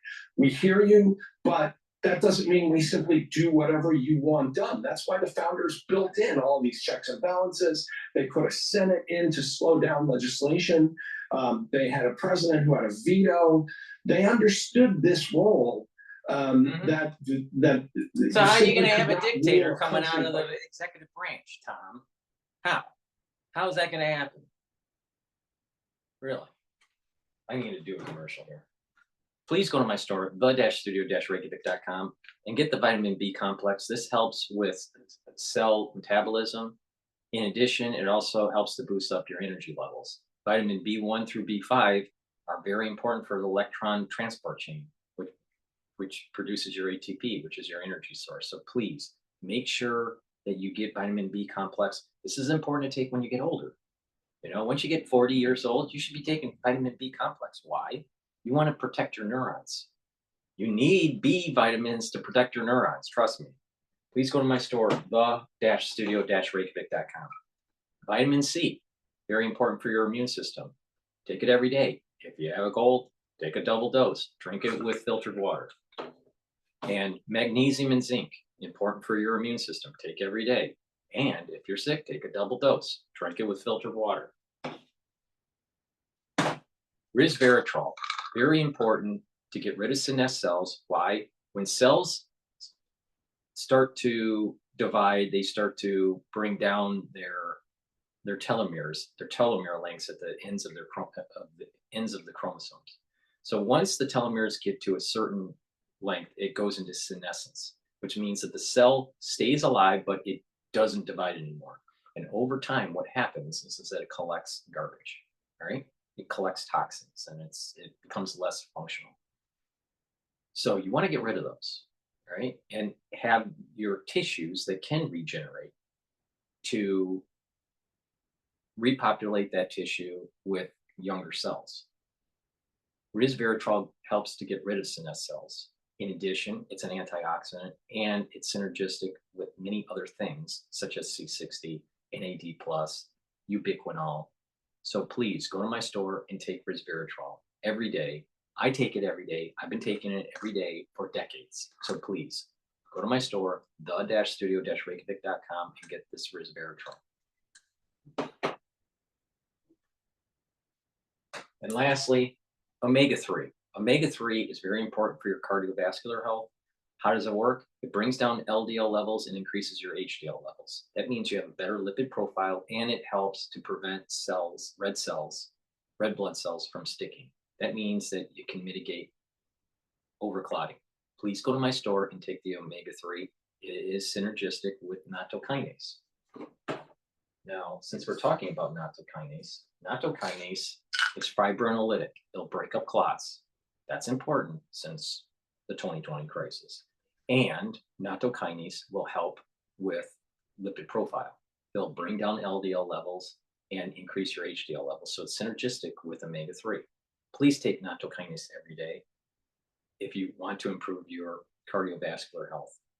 Go to my store, the-studio-reykjavik.com, and get the nattokinase, the other supplements that I've been talking about throughout this video.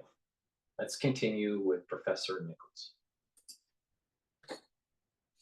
Direct democracy. This isn't like Athens, where everybody crowds into the public square and yells loudly, and then all of the loudest cheers create policy. That's exactly what the founders didn't want, but that's exactly what people like Trump promise. He goes to rallies and he says, how about if I do this? And the crowd cheers. And he says, see it, I'm a genius. It's a great idea. Something Washington would never have done. And to their credit, First of all, by doing that at a rally, he's polling and getting sentiment of his voter base. All right, it's like polling. So come on, Tom, get real. And because we have a legislative body and it goes through deliberation, it doesn't matter because it's going to get watered down and spiced up, and it's going to have a lot of pork for the national security state. So get real. You're making these comparisons like it's going to happen in the United States, and it doesn't happen that way. You go to a rally, you throw some red meat to to rile up your base, all right, and you're doing a poll. All right, if you have 20,000, 30,000 people there, or even 10,000 people there, doesn't it make sense to go, I'm thinking of this. What do you think? And you get, now, of course, there could be bias because you don't have a random sampling and all this stuff. But the thing is that it's not only is it a polling tool, but it's also a way for you to do kind of a marketing strategy because it'll be covered by the media and blah, blah, blah, and you get more attention. So it's actually a brilliant idea. But that's not how the sausage is made, Tom. You know this. The way the sausage is made, it goes through deliberation in Congress. And get real. See, this is the thing. Is that you have the intelligentsia, and he's knowledgeable, but the thing is, it's orange man bad syndrome. And he knows where his would never have even considered doing that. In fact, they worried about it.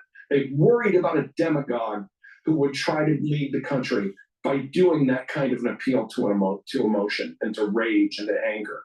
And they put institutions in place to try to prevent that from happening. You have taught for, I would say 60% of the time that Biden is doing a speech, he's angry. Get real. 25 years at the U.S. Naval War College, you taught about Washington, but for this story, you kind of went back and also taught researched his life. He pointed out in the article, as many people know, that he wasn't without flaws, that he was a slaveholder, But I also wonder, even kind of knowing that, why have we elevated George Washington to this almost mythical status? When you look at the monuments in Washington alone, you have these beautiful ornate places for Lincoln and Jefferson, and you literally have this Egyptian obelisk that is the Washington Monument, right? And why is that? Well, I think part of it is that Washington I'll tell you why, himself, because during that time period, all right, you have Napoleon coming in, all right, so George Washington is elevated to the presidency, right? And near the end, we're talking like late, 1700s, all right? During the early 1800s, there was a lot of discovery with Egypt. So at that time, our architecture was blending Greek and Egyptian architecture because of Egyptology, right? That was a big thing in the early 1800s. And then obviously, you know, a new democracy or constitutional republic is, you know, what we really are, you know, and, you know, going back to some of the pillars of the Greeks, right? To show, you know, a strong foundation to try to instill in the populist mindset, you know, that we're building a republic that has a strong foundation, right, for future generations. So you had the column architecture, and then also the discoveries that were happening in Egypt. That's why that's why it happened. It's not some mythical thing. It was just that was the theme of the time when these monuments were being designed and erected. But let's see what Tom says, because I'm willing to bet he doesn't say it. Something of a Sphinx-like character. It hurt him to talk. We joke about the false teeth. He was always a man who was very careful with his words, but in later life, it actually did hurt him to speak. And so he just listened, was very deliberative, kept his own counsel. But on top of that, I think Americans needed a unifying myth, a unifying, almost godlike figure around whom they could rally. And Washington was a great choice. He had won the war. He had presided over the Constitutional Convention. He was a man of unimpeachable integrity. He was respected by everyone across the board among the early revolutionaries. And I think, you know, as a young nation, we wanted to have a founding. Kabbalist. I gave you the reason at this level plane. All right. There's a Kabbalistic level too. And that is that we have different levels of understanding within our neshama, our soul. All right. We have different levels of soul, but at the level of neshama, there are 3 different levels. And one level is realizing that there's a creator. There's another level that realizes that the creator is active in the creation, that there's an energy force that's coming down that you may not be able to see, that is feeding the universe, that if that energy source was cut off, all of the universe would die. All right. And then there's the realization with the highest level of the neshama that the creator knows what everyone is thinking, what everyone is doing. So not only was there a creator, but there is this energy source that's coming through. And then the highest level is it knows your thought. Okay, this is a very deep Kabbalistic concept. Now, people's neshama may not, they may reach, some people's neshama don't believe that they're a creator. Right, so they have less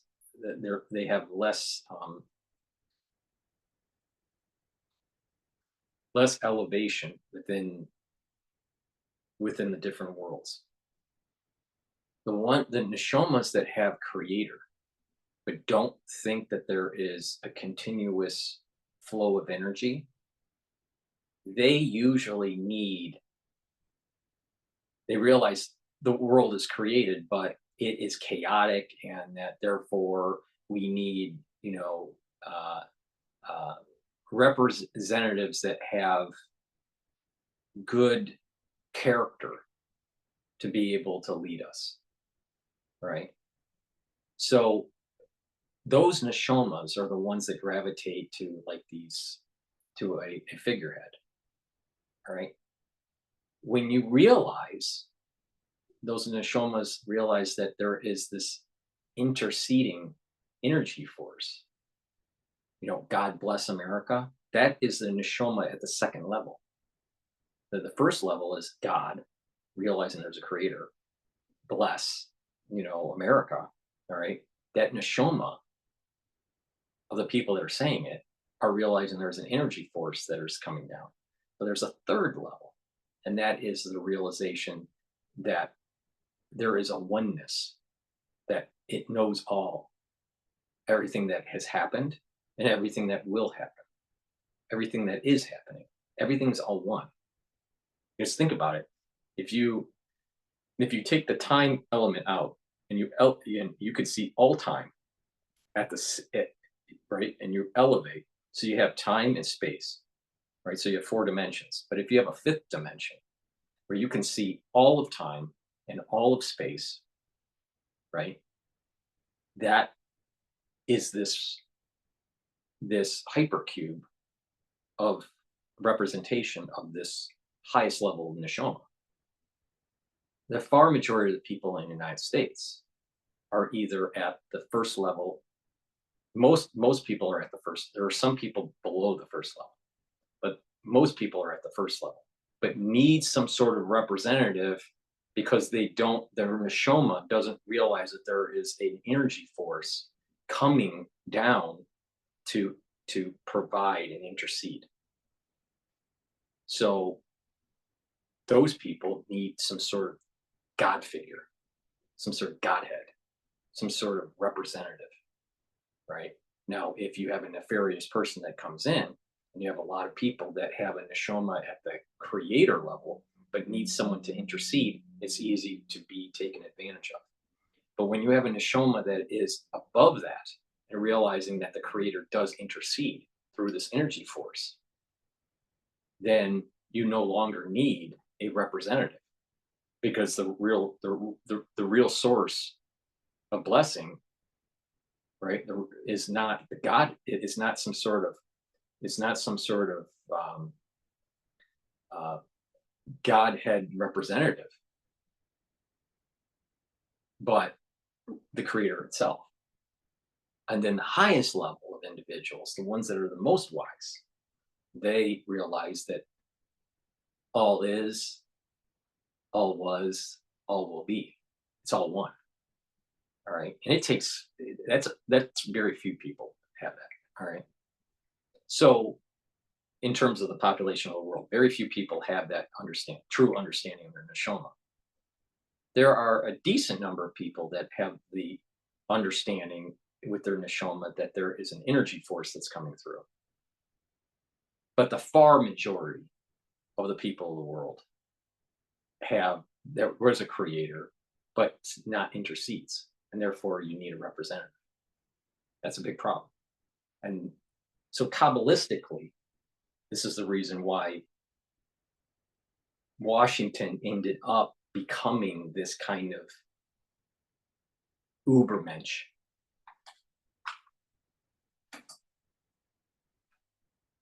Hero. And you know, your point about the obelisk is so well taken, because the few statues of Washington that were done around that time were really bad. I mean, they were modeled on Greek gods.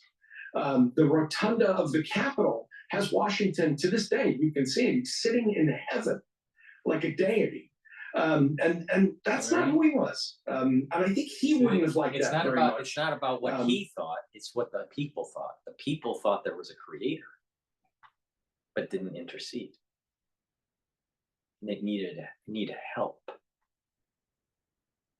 And you don't need help, because the creator provides the energy force to all living and non-living objects, all organic and inorganic, everything in this universe has a certain harmonic energy force from the creator. So this is exactly what I'm talking about. Majority of the people in the country are at the first level with their understanding of the neshama. There's a creator, but not necessarily interceding. They have doubt, or what is called das. They have low das, low understanding. They have low das that God intercedes, provides the energy force. They have high das, high understanding that there's a creator. All right. And this is the physical representation of this Kabbalistic metaphysical mechanism that I'm talking about. So, I'm telling you, I understand this extremely well, extremely well where this country is at spiritually. Why I know it, I don't know. It comes very easy to me, just like how COVID came very easy to me. I understood it extremely easy. You know, this here is something very similar. If people in the United States don't elevate their neshama to understand that there is an energy force that is coming from the Creator to all things, then we are in trouble.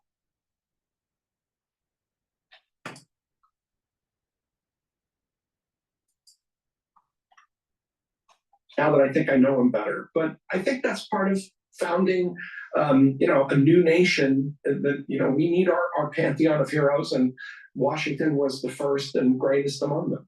There was just you can tell that Tom, even though he is experienced and he's retired now. He's doing writing. I don't know why he's writing for the Atlantic. He should just enjoy his life. But there's a lack of wisdom.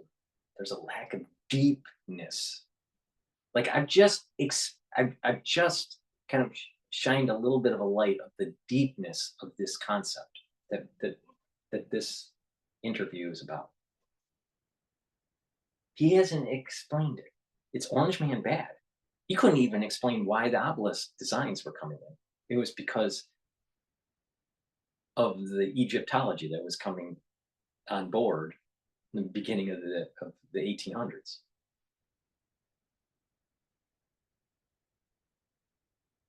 And this whole idea of Das, understanding, this whole idea of Creator, intercession and interceding level, and then also the all-knowing level, because of the 5-dimensional hypercube. That no, Orange Man is bad. National security didn't say anything about the national security state and all the nefarious things that have been happening, not just modern times, but also in previous epochs. Like the Red Scare. What about Hoover? I mean, Hoover was running, a real legit operation at the FBI. What about Mockingbird? What about all these testing of U.S. citizens without them knowing, like syphilis or radiation? Yeah. Mm-hmm.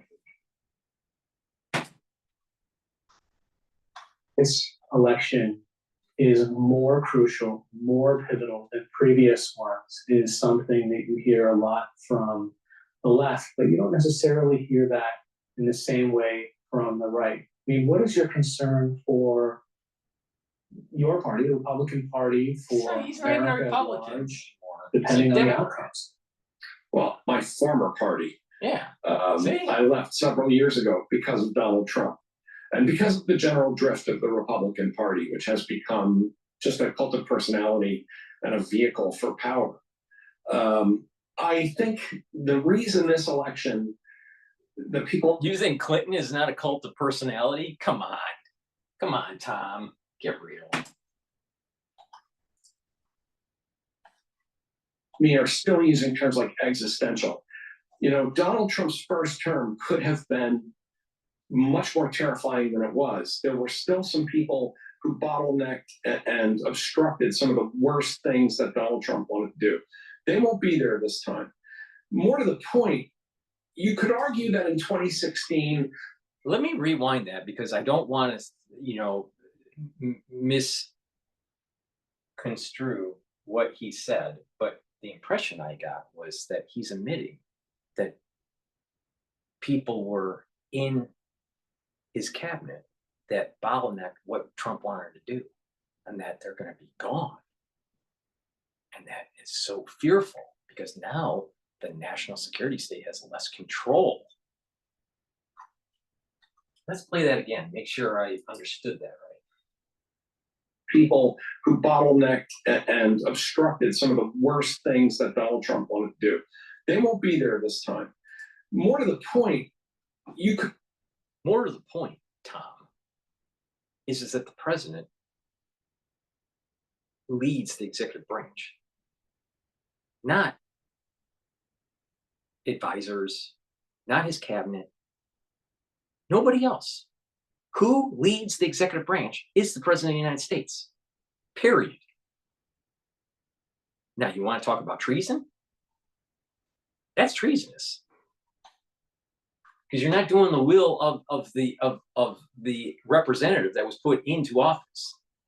So you're circumventing the will of the people, not circumventing the will of the president. You're circumventing the will of the people.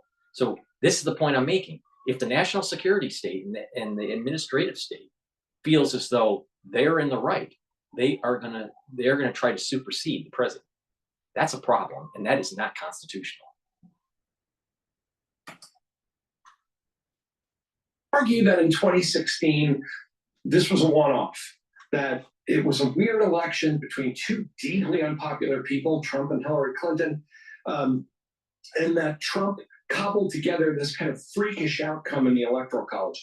If he wins in 2024, I'm sorry to say, we're going to have to confront the reality that this is who we are, that this is who a large number of Americans really are, that this is what they want, and they think it's desirable, and they think it's something that they're enjoying. And that's not a functional, healthy democracy. And I think we are no longer the greatest democracy in the world. We're no longer the democracy we once thought we were, that we are, a country that's in democratic decline. Because once you can argue it was a mistake or a one-off, twice he tried and was defeated. If he comes in on the third try, then I think you have to just accept that things have changed in this country, and that we are not the country we once were. Staff writer for the Atlantic, Tom Nichols. Thanks so much. Thank you. Perhaps the national security state broke the camel's back by its overreach domestically against the citizens of the United States. Perhaps the over-indebtedness by the national security state that made us less productive and have less prowess with manufacturing. And perhaps the concept that's going on in the United States, where it's demonizing family, it's demonizing country, it's demonizing religion, with the ultra-liberal, broke the camel's back. So stop pretending, Tom, that it's Orange Man bad and that caused it, or the people voting for Orange Man bad that caused it. And shine a light on the national security state and how it broke the camel's back. That's where you're going to find the answer. And people are pushing back and saying enough is enough. Please go to my store, the-studio-reykjavik.com, and help support my work, because where else are you going to learn about why obelisks are in Washington, D.C.? Get the vitamin D3. This is a gene expression cofactor. It helps to get rid of cells that need to go into apoptosis, and it helps to absorb calcium. This is something you should be taking every day, and it is synergistic with vitamin K2.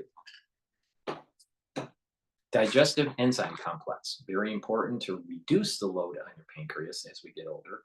This will break down proteins, carbohydrates, and lipids. In addition, this will help you to absorb nutrients. If you work out, this is a great way to refuel your body to do faster recovery. In addition, there are proteolytic enzymes in here that will break up glycoproteins, and bromelain, which breaks up clots because it's fibrinolytic. So please go to my store and get the digestive enzyme complex. Turmeric. It's an antioxidant and it brings down inflammation. That is great for your immune system. Very important. Because in the United States, we have too much inflammation. Probably because we have too many Democrats. Ashwagandha root brings down cortisol levels, also helps to control your glucose levels and bring down inflammation. It is synergistic with turmeric. Please go to my store and take ashwagandha root and turmeric together. That will help your immune system and help with your cardiovascular system. All right, so what's going on in Al Jazeera? The US presidential election, various polls indicate the race to the White House is tightening.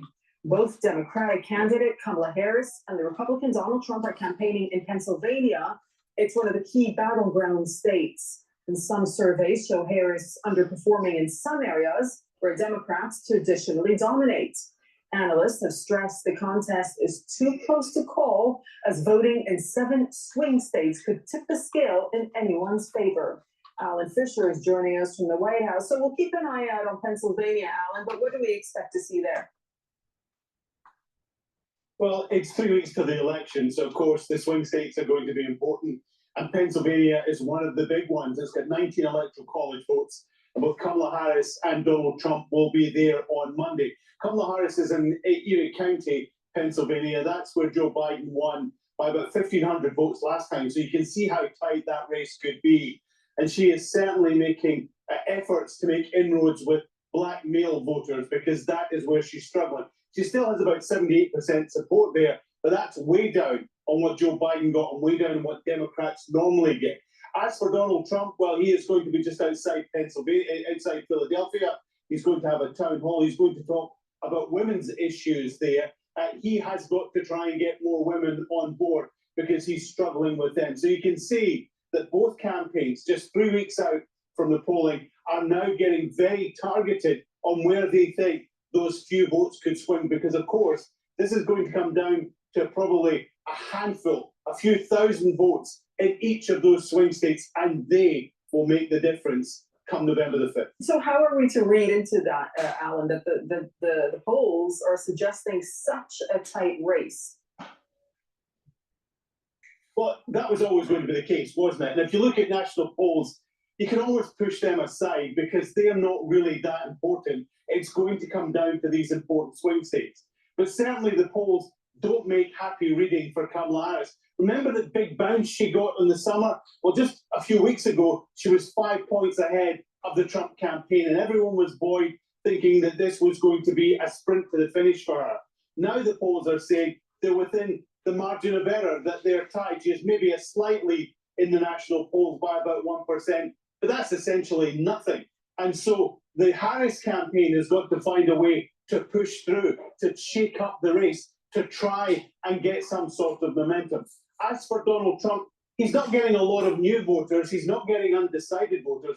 What he's getting are Republicans that said, yeah, I'm not going to vote for Trump, but over the last few weeks have changed their mind. There's still 3 weeks to go. There's still a lot of campaigning to go, but this race is incredibly tight. But we knew that was how this was going to play out. All right, Alan Fisher, thank you so much for that reporting from the White House. Still ahead on the Al Jazeera News Hour, the defending champions New Zealand take a big lead over Great Britain in sailing's America's Cup. We have details coming up with Joe in sports.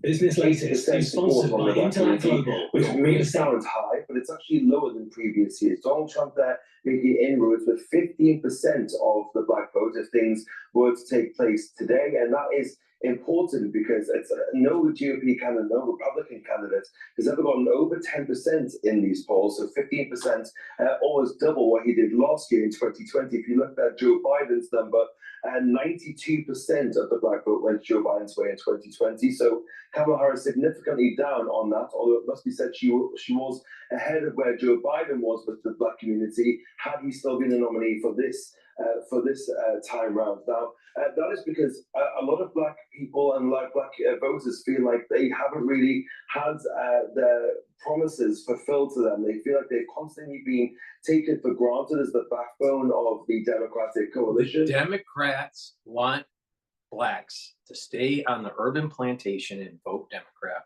They really haven't improved your life that much for decades. Now, if you don't believe me, take a look at your inner city. You really think it's getting better? Most likely it's getting worse. Stop voting Democrat. In reality, that Democrats have failed to carry through their promises to them, and the Republicans are doing a better job at promising more things to that community as well. And that's important because they're going to be a key swing state in places like Pennsylvania, Michigan, and also Georgia. Georgia has the third largest black population in the United States, and it is there that Kamala Harris hopes she can make some inroads to swing the state in her favor. But Donald Trump is chipping away at that lead, which could ultimately mean that he will end up getting the keys to the White House come November if the margins remain like this and keep going Donald Trump's way. And the real subset for that is definitely among the men of the black community. That really is where he's starting to make more inroads, and that is where we are starting to see that number fall the Republican way. A new polling shows that Kamala Harris has so far failed to staunch the flow of Latino voters from the Democratic fold towards Trump, even as he pushes his sharply anti-immigration message. Errol Maxwell has more. About a quarter of Latino voters in the United States say they're undecided about who to give their vote to. At this town hall event with Kamala Harris in Nevada, some voters remained unconvinced. What keeps me undecided as of today is that neither side has shared how their international policy relates to the domestic policies that we have here. I'm determined not to vote for Donald Trump, but I still have time to decide whether I will vote for her or not vote for president. With less than 3 weeks to go to Election Day, a New York Times poll shows Kamala Harris underperforming with the Hispanic demographic. 56% say they will vote for her, versus 37% who intend to vote for Donald Trump, a margin that has continued to narrow since 2016. 9% of Biden voters surveyed said they would cast a ballot for Trump this year. Over the weekend, the Republican nominee attended a Hispanic roundtable event. The Hispanic people have tremendous, they say you can't generalize, but I think you can. They have wonderful entrepreneurship, and they have, you have such energy. The latest poll shows Harris is particularly weak with male Hispanic voters and on issues like the economy and immigration. Meanwhile, Trump has tightened his grip on the demographic, who seemingly haven't been put off by the Republicans' anti-immigrant message. We have the worst border in the history of the world. From Africa they come, from Asia they come, the Middle East, South America, yes. 2/3 of Hispanics born in the US said they believed Trump was not referring to people like them when he spoke about immigrants. Half of foreign-born Hispanic voters said the same. The pressure is on for Harris to win some of these decisive swing voters back. The last Democrat to get less than 60% of Latinos was John Kerry, who lost in 2004. And that's it for this edition. Do stay with us here on Fast 24. Please go to my store, the-studio-reykjavik.com. The link is in the description of this video and all my videos. And get the Goodnight Formula. The Goodnight Formula is a supplement that will help you get into 3 cycles of REM sleep, get into deep sleep, and that's important to be able to detoxify your body, especially your central nervous system, detoxify your neurons, consolidate memory, and to be well rested. Chronic deprivation of sleep can lead to dementia, early onset of dementia. So it's really important to get a good night's sleep, and chronic sleep deprivation will increase your cortisol levels. That will mean that you're going to be in a stress mode, you're going to have more inflammation, and it's going to hurt your immune system and speed your aging process. So good night's sleep will slow down the aging process. Please go to my store, the-studio-reykjavik.com, and take the Goodnight Formula. Take it every night if you're having a problem sleeping.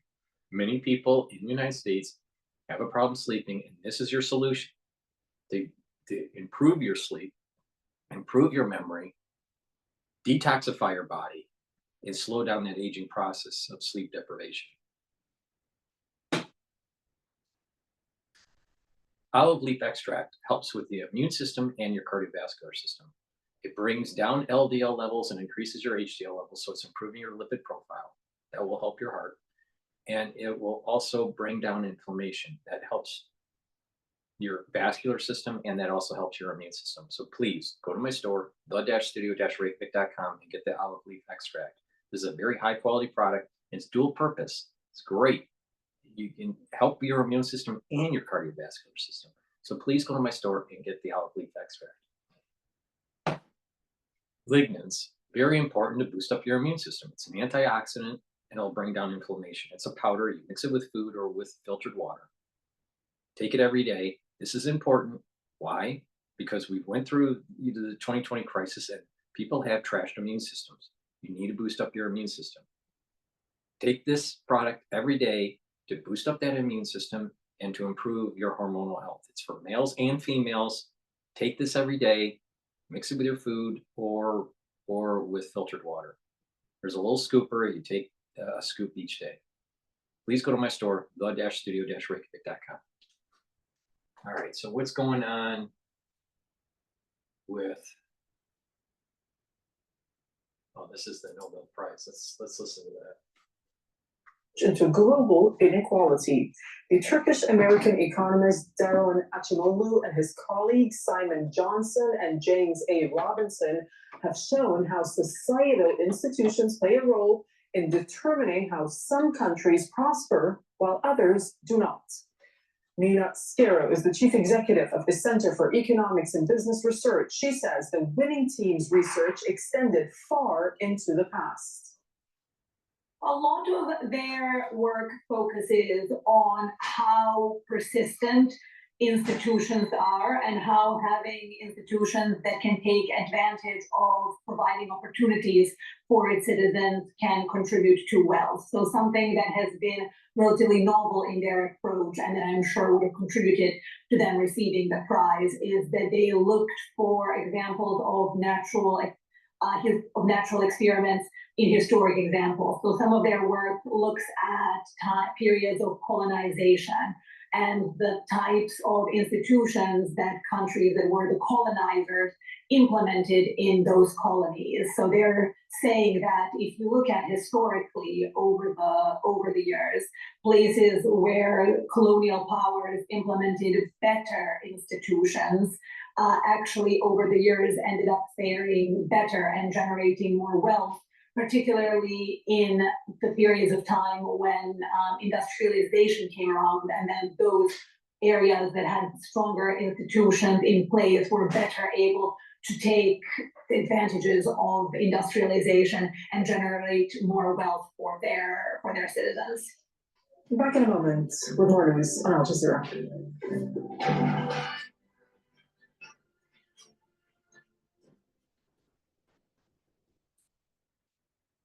Israeli forces seek to silence the truth in Gaza and the occupied West Bank by indiscriminately killing journalists. Al Jazeera's journalists have paid the price. This is not just an attack on journalism, it's an attack on the world's right to know. The truth must be protected and heard, and the stories of real people must be told. Journalism is not. All right, I want to go to France 24. It's talking about pessimism. Serious consequences. France has Europe's highest rate of the usage of antidepressants, for instance, and one of Europe's highest number of suicides. But it must be said also that France has one of Europe's highest fertility rates, the number of children. So the outlook on the future isn't all bleak.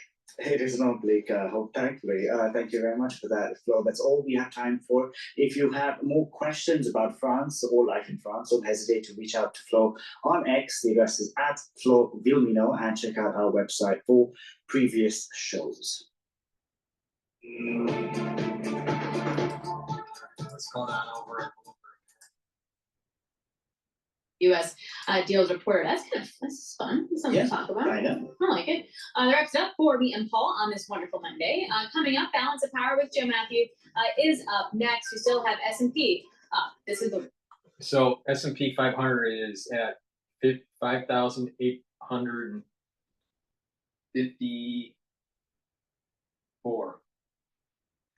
Oil is at 73.75. So oil's been trading down basically. Please go to my store, the-studio-reykjavik.com, and get Myotrol. Myotrol is really important to build up muscle and to maintain muscle mass. As we get older, we need to take supplements to be able to maintain and build new muscle. Myotrol also helps with mitochondrial health. So it's really important to be taking this every day. If you work out and you want to, you're an athlete or you're a bodybuilder, you should be taking Myotrol also. So please go to my store and get Cottrell. It's a very high quality product. Maintain your muscle mass and gain muscle mass. Vitamin K2 and K7, very important to help with your bone health and to help with your cardiovascular system. It's synergistic with D3. So please go to my store, the-studio-reykjavik.com. And ubiquinol. Ubiquinol is CoQ10. It's the active form for CoQ10. I've been taking ubiquinol for decades. It's a great supplement to take to help with neural health, energy levels, and it is a great antioxidant. So please go to my store, the-studio-reykjavik.com, and get ubiquinol. This is synergistic with C60 and NAD+. Since we're talking about NAD+, NAD+ brings up energy levels, but it also helps to heal your DNA. As we get older, we get more DNA damage, and we need a little bit of help. So take this supplement to help repair DNA damage. In addition, it also helps with neural health. This is important as you get older. Your energy levels go down, so you need to take NAD+. Your neurons need to be protected, so you don't have neurodegeneration. So NAD+ helps. And when you get older, you have more DNA damage. NAD+ helps. So please go to my store, the-studio-reykjavik.com, and get NAD+. NAC is a supplement that I've added to my protocol. Why? To bring up your glutathione levels to soak up free radicals. This is another pathway to soak up free radicals. If you've been paying attention to my protocol, it's about antioxidants, strong antioxidants. And you take C60 and you take NAC as strong antioxidants. So please go to my store, get NAC, boost up your glutathione levels to soak up those free radicals. It also helps to detoxify your liver, and this helps to detoxify your kidney, especially if you take acetaminophen. In addition, this will help for your body to reduce anxiety. That's important, all right? A lot of people have ADHD or they have anxiety issues, and NAC can mitigate that issue. And by mitigating anxiety, you go into parasympathetic mode, which is a mode where it's reducing inflammation and it's healing, it's allowing for the body to heal. If you're in sympathetic mode, you are producing more cortisol, you're more inflamed, and your immune system will be less robust over time because of this chronic inflamed sympathetic problem. So NAC will calm you down, all right? It'll reduce that anxiety, it'll mitigate the anxiety. So NAC is a very strong antioxidant because it boosts up glutathione, filter, detoxify your liver and your kidney, and reduce anxiety. All right, let's go to Bloomberg and for Donald Trump. We're going to be talking with Cliff Young in a moment from Ipsos. This has become a 1-point race, maybe a 2-point race, anywhere you look, which means a tie race. Is that how you see it? That's essentially where we are. And some of these national polls, we saw some new numbers over the weekend, have really tightened. Harris was up maybe 3 or 4 points in some of these, and now it's a 1-point race. Yeah. This is something you see as you get closer, and some of those people who are undecided break one way or another. But some of the momentum and the pulling ahead that Harris was doing in August, early September, a lot of that has flatlined now, and this is going to be a race that is going to be won on the margins. And that's why you see Trump, for example, reaching out to women this week, holding a Fox town hall specifically geared towards women. Harris this morning out with a plan trying to appeal to Black men. So this is both sides of realizing where the weaknesses are. Where the weak spots are. Do these 11th hour pitches work typically? I mean, we're within 3 weeks here. These are obviously constituencies that we're hoping to get some attention before now. For Trump, opinions of him are so baked in that may not move the needle a bunch. Harris has been hearing time and time again from voters, we want to know who you are, we want to know what your policies are. Yeah. So giving people more information, at least it's acknowledging what people are saying they want. However, that does give your opponent more fodder to attack you with. It gives people to find something that they don't like. We heard Obama last week saying that, he's hearing from young Black men in particular that they are coming up with excuses to not vote for Harris. Harris, and so you see this tension playing out within the Democratic Party. Interesting to hear Kamala Harris yesterday calling for medical records. I don't know if tax returns are coming up here, but the campaign dispatched Speaker Mike Johnson on to Sunday morning talk shows to speak to Donald Trump's health, which is interesting as someone who's not a doctor speaking here. But what does that tell you about the state of the Harris campaign when we're coming back around on issues like this, with polls showing them within a statistical tie? You know, they realize that age is an issue in this campaign. You know, just ask Joe Biden. And so Harris is, she's significantly younger. She, looks at when they're next to each other on the stage. You could really see that during the debate. Trump has been able to avoid a lot of the age-related criticism that Biden was hit with, even though he's only a couple years younger.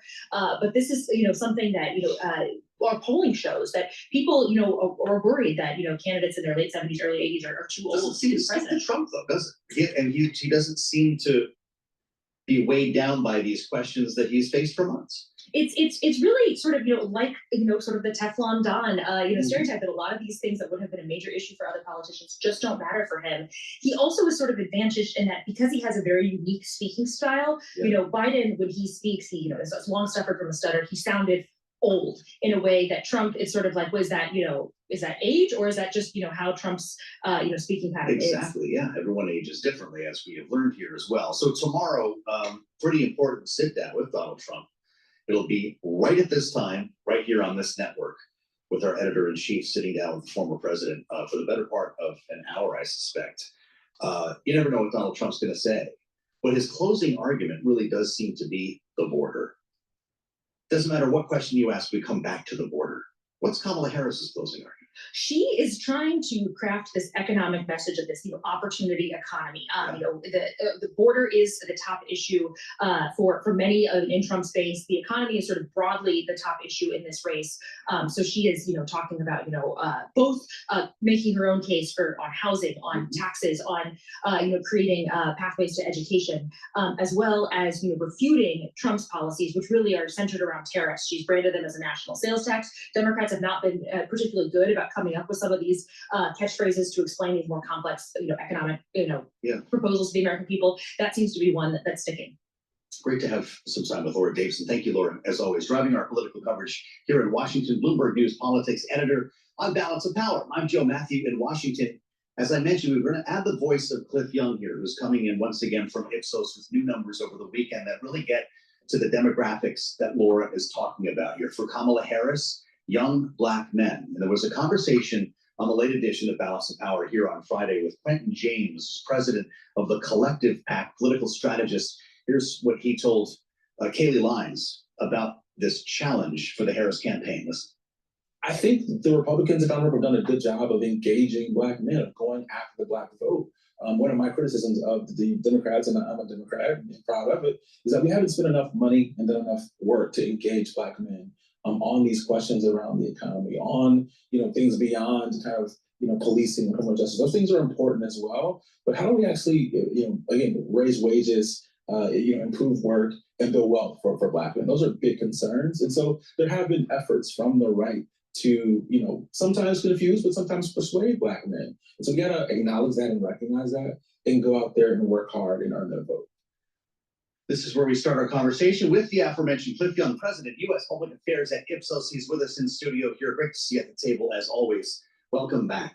Great to be here. You're out with new numbers over the weekend that we're going to spend some time on here in your work with ABC News that really helped to drive the conversation. But just broadly speaking, I don't know if it's seasonal depression, if people are feeling weird about what's going on in this country, but everyone woke up with a different idea today. There seemed to be a new feeling.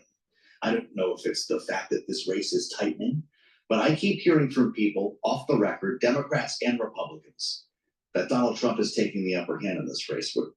What's happening? What's the backdrop for this feeling? There's a new normal. And what we can say is that whether it's at the national level or at the state level, there has been a narrowing, ever so slightly. A point here, a half a point there, it's all it takes, right? But there is a concernable and real trend towards Donald Trump. And ultimately, I would make the argument that he right now is winning the framing war over the economy. It's the economy, or more specifically inflation. And if you go through and look at those ads in the swing states, they really make the connection between the Biden administration and high inflation, the Biden administration and Kamala. They're very, very effective right now. So when we talk about the constituencies that Kamala Harris is chasing, young Black men and suburban women, what you just said fulfills both of those prophecies for Donald Trump, right? That's the why. It's the economy. Yeah, it's inflation. And I call them here often Biden's inflation orphans. Kamala was able to bring them back into the fold when she stepped in. Her framing of the opportunity economy has been effective, but not as effective as the inflation message on the Trump side. Black Americans, Hispanic Americans, younger Americans, these are the key constituencies that Donald Trump right now is winning over. Interesting to think about it this way, because Donald Trump answers every question, as we just said, with the border. And that's what he was talking about largely yesterday. Why not just continue to hammer the economy as your single issue?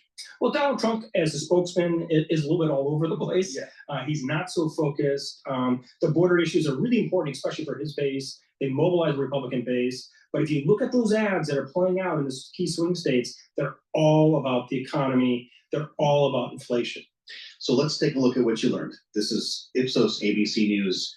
Among likely voters, we should point out a national poll, 50 to 48% Kamala Harris leads Donald Trump. In September, she led that same poll by 5%.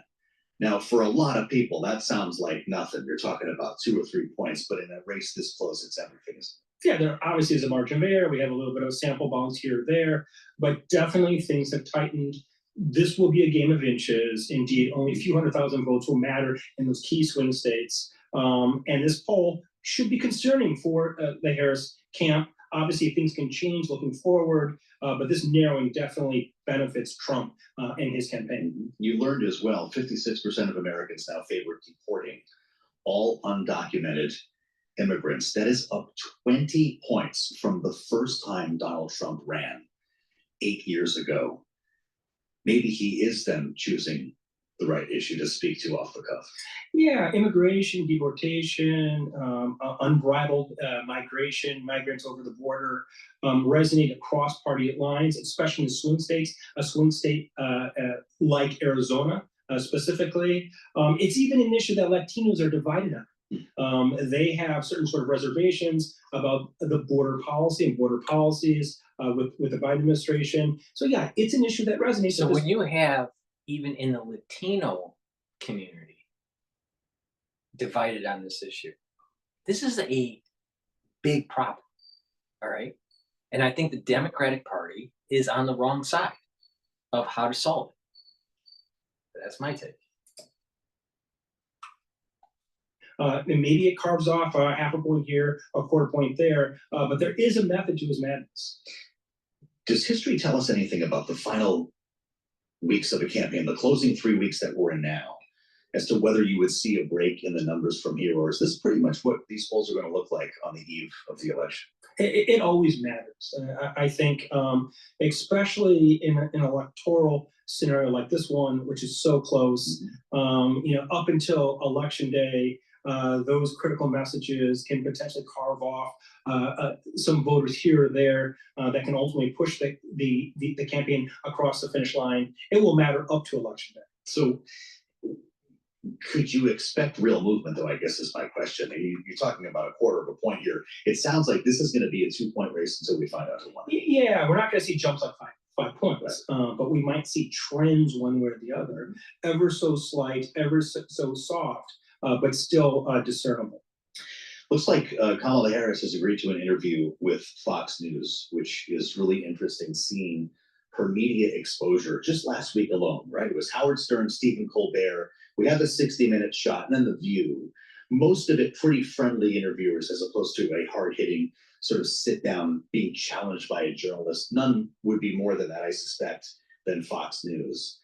Do any of these late decisions when it comes to messaging, advertising, also promise to move numbers? Or is this something that's fun for me and you to talk about? Yeah, I think interviews with candidates are important, obviously. But what really matters at the end of the day are those messages in loco, in the swing states, via advertising, via word of mouth.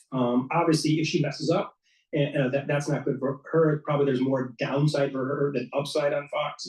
But ultimately, it's going to be the entire opera of communications that matters. This is going to be Wednesday, 6 p.m. Eastern time. So here you have our two candidate interviews. Donald Trump right here on Bloomberg tomorrow at noon. Kamala Harris, Fox News Wednesday at 6. Brett Baer is going to do the interview. What does that tell you, though, about the type of voter she's aiming at when you cross over to do a Fox News interview? She's not looking to turn Republicans into Democratic voters, is she? Is it for the Nikki Haley supporters who are looking for a home? No, I think she's looking for those inflation orphans. They're on the other side as well. They're working class and lower middle class individuals that might watch Fox for its news value. Specifically, remember younger Americans, Hispanic Americans, Black Americans, all of which have basically deviated from the fold. They're trying to bring them back in. Does a pollster like you sit around thinking about October surprises, or have we had one or two or three already? Is there a moment that moves this race one way or the other that you're waiting for that you can't predict? Yeah, well, we've had a lot of moments. We right? have. And they've shifted things. It shifted the Three of course. them on the first day of October. Yeah, it will really depend on the event. If there's an event, and what's the qualitative nature of the event?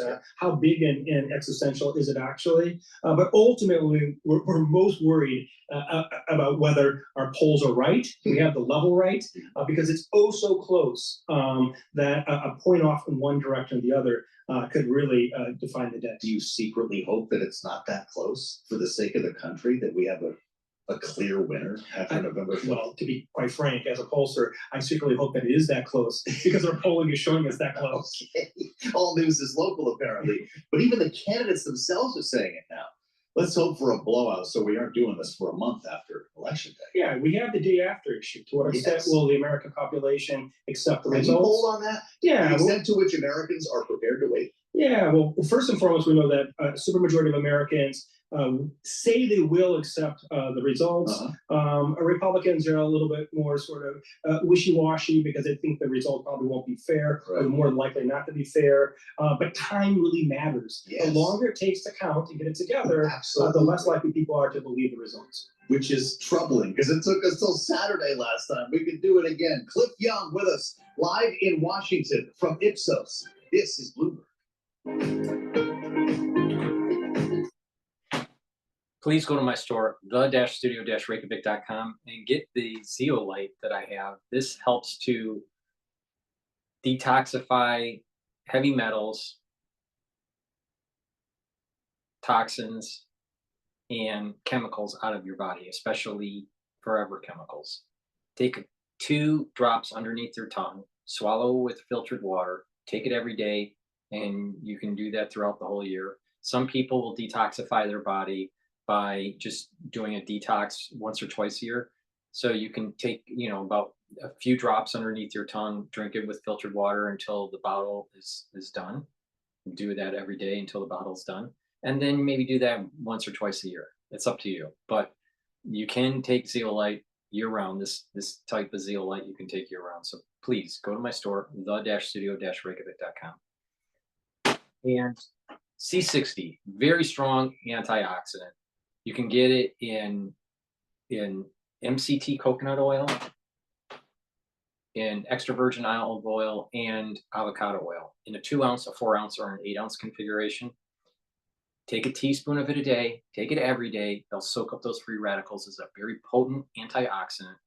This will soak up those free radicals, reduce the stress on the cell, so that'll improve cellular function and tissue function. In addition, it'll improve the mitochondrial health of the cell, and you'll have more ATP, so you'll have more energy. That's very important for the cell's function and for your immune system. So please go to the store and get the C60, either an extra virgin olive oil, MCT coconut oil, or avocado oil in a 2 ounce, a 4 ounce, or an 8 ounce configuration. You should be taking C60 every day.